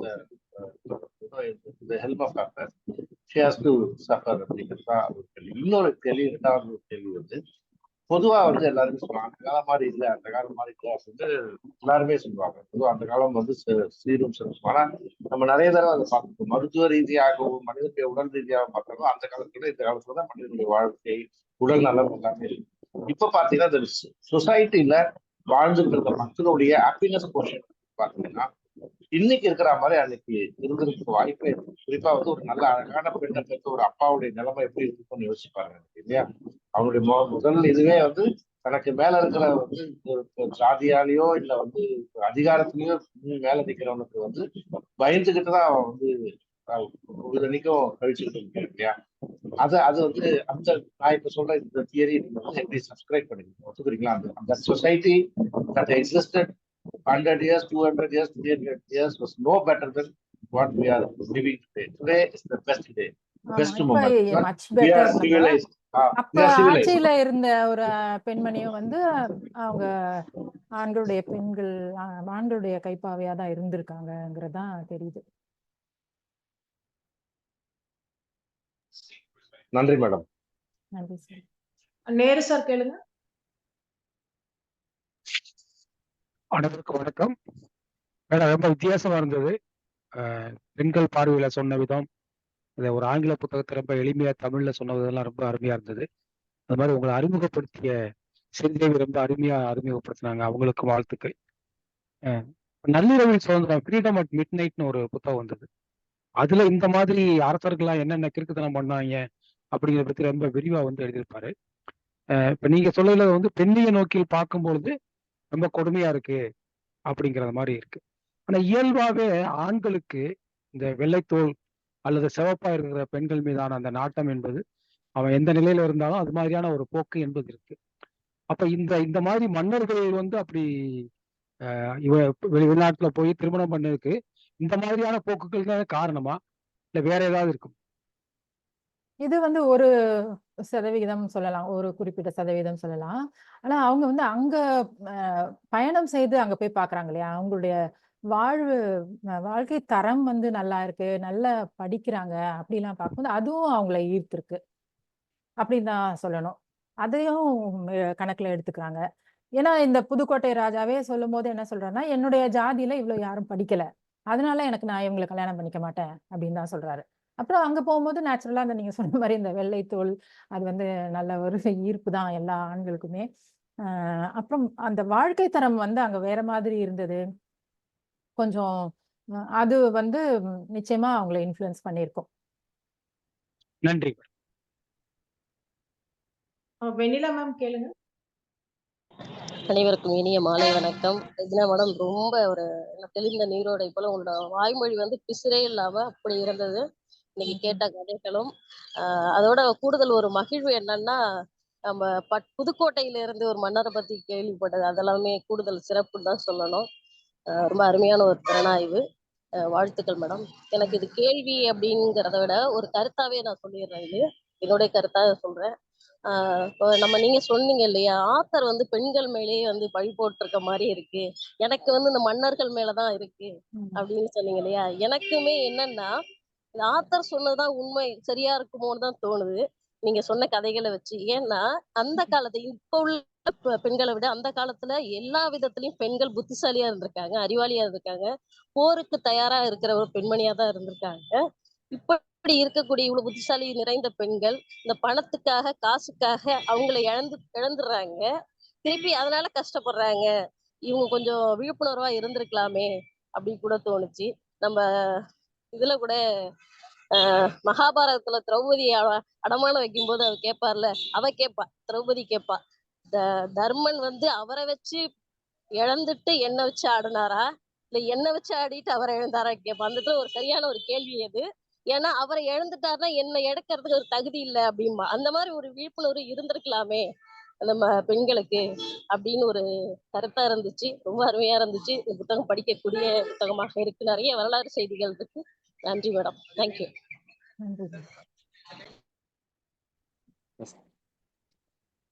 வினோத் கேளுங்க. Good evening Regina madam. ரொம்ப அருமையான புக்கு, குட் ஈவினிங். ரொம்ப அருமையா இருந்தது. அதாவது ராஜா வாழ்க்கை வாழ முடியல, ஒரு 1 hour எங்களை ராஜா வாழ்க்கை வாழ வச்சிருக்கீங்க. அதுக்காக வந்து ரொம்ப நன்றி. நம்ம ரொம்ப இயல்பா இருந்தது. பிளஸ் நீங்க இப்ப ரீசெண்டா படிச்ச அந்த விஷயங்களையும் மிக்ஸ் பண்ணி சொன்ன விஷயம் ரொம்ப நல்லா இருந்தது எனக்கு. இப்ப அந்த உமைத் பவன் நான் ராஜஸ்தான்ல இருந்தேன். ஜோத்பூர்ல இருக்கும்போது இதே ஒரு ராஜாவை நான் அந்த அரண்மனை பார்க்கும்போது எனக்கு தோணுச்சு. உமைத் பவன் சொல்லிட்டு இப்பயுமே அந்த அரண்மனை இருக்கு. அந்த இந்தியன் படத்துல அந்த சாங்லாம் கூட அங்கதான் எடுத்திருந்தாங்க. இதை கேட்கும்போது எனக்கு அந்த அந்த ஞாபகங்கள் தான் மொத்தம் வந்துட்டே போனது. ஒரு சீனிக் பியூட்டியா இருந்தது. நீங்க சொன்ன நிறைய விஷயங்கள் நிறைய அரண்மனைகள் பார்க்கும்போது ஒரு காட்சி வடிவத்தில் ஓடிக்கிட்டே இருந்துச்சு. 1 hour போனதே தெரியல எனக்கு ஆக்சுவலா. ரொம்ப நல்லா இருந்தது. பொதுவாக அந்த வரலாறு புத்தகங்கள் படிக்க எனக்கு ரொம்ப பிடிக்கும். அப்படி படிக்கும்போது நிறைய விஷயங்கள் நல்லா இருந்தது கேட்கறதுக்கு. இந்த புதுக்கோட்டை ராஜாலாம் தமிழ்நாட்டுல இப்படி ராஜா இருந்தாரான்றது எனக்கு ஆச்சரியமா இருந்தது. நல்லா இருந்தது திறனாய்வு. வாழ்த்துக்கள். எனக்கு ஆக்சுவலா வந்து இந்த புத்தகம் வந்து எங்க வீட்ல ஒரு 15 வருஷமா இருக்கு. அதை எடுத்து தொடுவேன், வச்சிருவேன். ஒரு அரை பக்கம் கூட நான் படிக்கவே மாட்டேன். ஆனா இப்போ சமீபமா தான் வந்து இப்போ நம்ம Oli sir, Subashini ma'am, Ezhilvanan sir, அப்புறம் நீங்க கூட இப்ப இந்த வரலாற்று புத்தகங்களை படிக்க ஆரம்பிச்சிட்டீங்க, சொல்லிட்டு இருந்தீங்க இல்லையா? அப்பதான் எனக்கு கொஞ்சம் இன்ட்ரெஸ்ட் வந்தது. இந்த தடவை இந்த புக்கை எடுத்து பார்க்கும்போது நான் பாட்டுக்கு படிச்சுக்கிட்டே இருக்கேன். எனக்கு அது தானா பிடிக்குது அது. இப்போ எனக்கு வந்து அந்த வரலாற்றுக்குள்ள கொஞ்சம் ஆர்வம் வந்திருக்குன்னு எனக்கே இந்த புத்தகத்தை படிக்கும்போது தான் தெரிஞ்சுது. அதுக்கு வந்து உங்களுக்கும் நான் நன்றி சொல்லணும். ஏன்னா அந்த ஒரு 4, 5 பேர்ல நீங்களும் ஒருத்தர். நன்றி வினோத். நன்றி நன்றி. வினய் தீர்த்தன் சார் கேளுங்க. வணக்கம். இந்த குழுவில் இருக்கிற நண்பர்களை எல்லாம் வழங்குறதுல ரொம்ப மகிழ்ச்சி. இந்த கதை இது ரொம்ப சுவையா சொன்னாங்க. எப்பவுமே மன்னர்களுடைய கதைகள்லாம் அந்த காலத்துல கேட்கறதுக்கு நல்லா இருக்கும். அதுல அவங்க நமது பேச்சாளர் ரஜினா அவர்கள் சொன்னது மாதிரி அந்த ஆதங்கம், அங்கே நடந்த கொடுமைகள், ஒரு அதிகார பலத்தால நடக்கிறது எல்லாம் நமக்கு படிக்கிறதுல சிறமைகள சுவையா இருக்கு. ஆனா அது அந்த நிலையில இருந்தா ரொம்ப வருத்தமா இருக்கும். அதை ரொம்ப நல்லா பிரதிபலிச்சாங்க அவங்க. இஸ்லாம் சகோதரர்கள் என்ன சொன்னாங்க, சபிச்சாங்கன்னு சொன்னதெல்லாம். அதே மாதிரி இந்த மார்த்தாண்டவர்மனுடைய பைரவருடைய எட்வர்ட் கோமகனுக்கு 15 ஆண்டுகளுக்கு முன்னாடி நடந்தது. இவராலதான் புதுக்கோட்டையில இன்றைக்கு நகர்மன்றம், பல பதிவுத்துறை, பல கட்டடங்கள் இவருடைய ஆட்சியில தான் நடந்தது. எல்லாம் நிறைய நாள் ஆண்டதுக்கு அப்புறம் 1915 தான் இதுக்கு போயிருக்காரு, ஆஸ்திரேலியா போயிருக்காரு. அங்க அந்த பொண்ணை பார்த்திருக்காரு. அங்க கூட்டி வரவேற்றதெல்லாம் பிரமாதமா இருந்திருக்கு. இதுல முக்கியமான முட்டுக்கட்டை, இந்த அரசாங்கங்கள்ல எல்லாம் வர்றவங்க மத குருக்கள்ங்கிறது அதுல வருது. இதுல திவான் சேஷையர் அப்படிங்கிறவருடைய பங்கு, முட்டுக்கட்டையான பங்கு, பெரும் பங்கு. அவராலதான் இவரால ராணி ஆக்க முடியல அவங்கள. அப்புறம் ஒரு செட்டில்மெண்ட் வந்து அந்த பெரும் பணம் கொடுத்து போயிருக்காங்க. அதே மாதிரி ஒவ்வொரு கதையிலையும் இதுல ஒரு உளவியல் இருக்கு. நம்ம சங்க காலத்திலேயே இந்த பரத்தையர் பிரிவுன்னு போயிருக்காங்க. அவ சொல்றா, நின் தாய் புதல்வன், அதாவது நின் புதல்வனுடைய தாய், நீ மனைவியுடைய கேட்டுக்கிட்டு இதெல்லாம் பண்ற அப்படின்னு பரத்தை சொல்றா. அதாவது அவன் ஒரு பரத்தையோட இருக்கான். அவ சொல்றா பரத்தைனா இன்னைக்கு இது மாதிரின்னு வச்சுக்கங்களேன், இந்த மாதிரி இன்னொரு பொண்ணு அவ சொல்றா, நீ நான் சொல்றத கேட்காம நின் மகனுடைய தாய் சொல்றதை கேட்கிறியேன்னு அவனுக்கு அந்த ஒரு பாட்டு பதிவு பண்ணுது அந்த காலத்துல. அப்ப அந்த மாதிரி இந்த கான்குபைன் இந்த மாதிரி இதுகள்லாம் பல காலமா இருக்கு. ரொம்ப மகிழ்ச்சி இதுகளெல்லாம் படிச்சுட்டு. அன்றைக்கு இருந்த ஒரு சு வெங்கடேசன் அவர்களுடைய கதைகளின் கதைன்னு ஒண்ணு படிச்சேன். அவர் இந்த 200 ஆண்டுகள் இது வளர ஒரு வரலாற்றை வச்சு கதை எழுதுறாரு. அது மாதிரி நீங்க சொன்னது ரொம்ப சிறப்பா இருந்தது. மகிழ்ச்சி. ஒவ்வொருவரையும் வணங்குறேன், வாழ்த்துறேன். நன்றி. நன்றி சார். நன்றி. கேள்வி கேட்ட அனைவருக்கும் மிக்க நன்றி. உண்மையிலேயே 15 வருடங்களா தொடாம இருந்த ஒரு புத்தகத்தை வந்து கையில் எடுத்து ரொம்ப சிறப்பா, இந்த தலைப்பு பார்த்தோன்னா நான் கூட யோசிச்சேன், இது எப்படி கொண்டு போக முடியும், எப்படி நரேட் பண்ண முடியும் அப்படின்னு சொல்லி யோசிச்சேன்.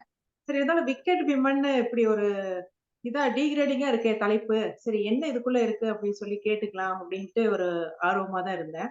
உண்மையிலேயே வரலாறு அப்படிங்கிறது வந்து நம்ம எல்லாருக்குமே ஒரு ஈர்க்கும் ஒரு பிடிச்சமான ஒண்ணுதான். நம்ம குழுவுல இதுவரைக்கும் நடந்த திறனாய்வுகள்லயே பெரும்பாலான திறனாய்வு வந்து வரலாறு சார்ந்துதான்.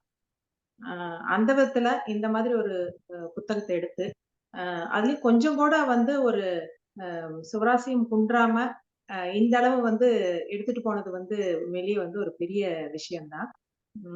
இது வந்து ஒரு வித்தியாசமான ஒரு கோணம். நீங்க சொன்ன மாதிரி பொதுவா ஒரு மேல் சென்ட்ரிக்காவே இருந்ததுல வந்து இப்ப வந்து பெண்கள் வந்து எப்படி வந்தாங்க அப்படி அவரு வினைத்தித்தன் ஐயா சொன்ன மாதிரி அவங்க வந்து அவங்க மனசுக்குள்ள எப்படி அவங்க ஒரு நிர்பந்தத்துல வந்தாங்களா இல்ல ஒரு விருப்பத்துல வந்தாங்களா இல்ல இது உளவியல் சார்ந்துதான் அவங்க உண்மையிலேயே வந்து மகிழ்ச்சியா இருந்தாங்களா அப்படிங்கறதெல்லாம் வந்து நமக்கு வந்து தெரியாது. ஆனா வந்து அந்த பெண்கள் வந்து எப்படி இதுக்குள்ள வந்தாங்க அப்படிங்கிற அந்த ஒரு வித்தியாசமான ஒரு கோணத்தை வந்து யோசிக்க வச்சதுக்கு வந்து முதல்ல உங்களுக்கு வந்து நமது குழுவின் சார்பில் நன்றியை தெரிவித்துக் கொள்கின்றேன். அஹ் சிறப்பான ஒரு அறிமுகத்தை கொடுத்த ஸ்ரீதேவி சுகன்யா அவர்களுக்கும் பங்கேற்று சிறப்பித்த தோழமைகள் அனைவருக்கும் மிக்க நன்றி. மீண்டும் வரும் வாரம் அனைவரும் சந்திப்போம்.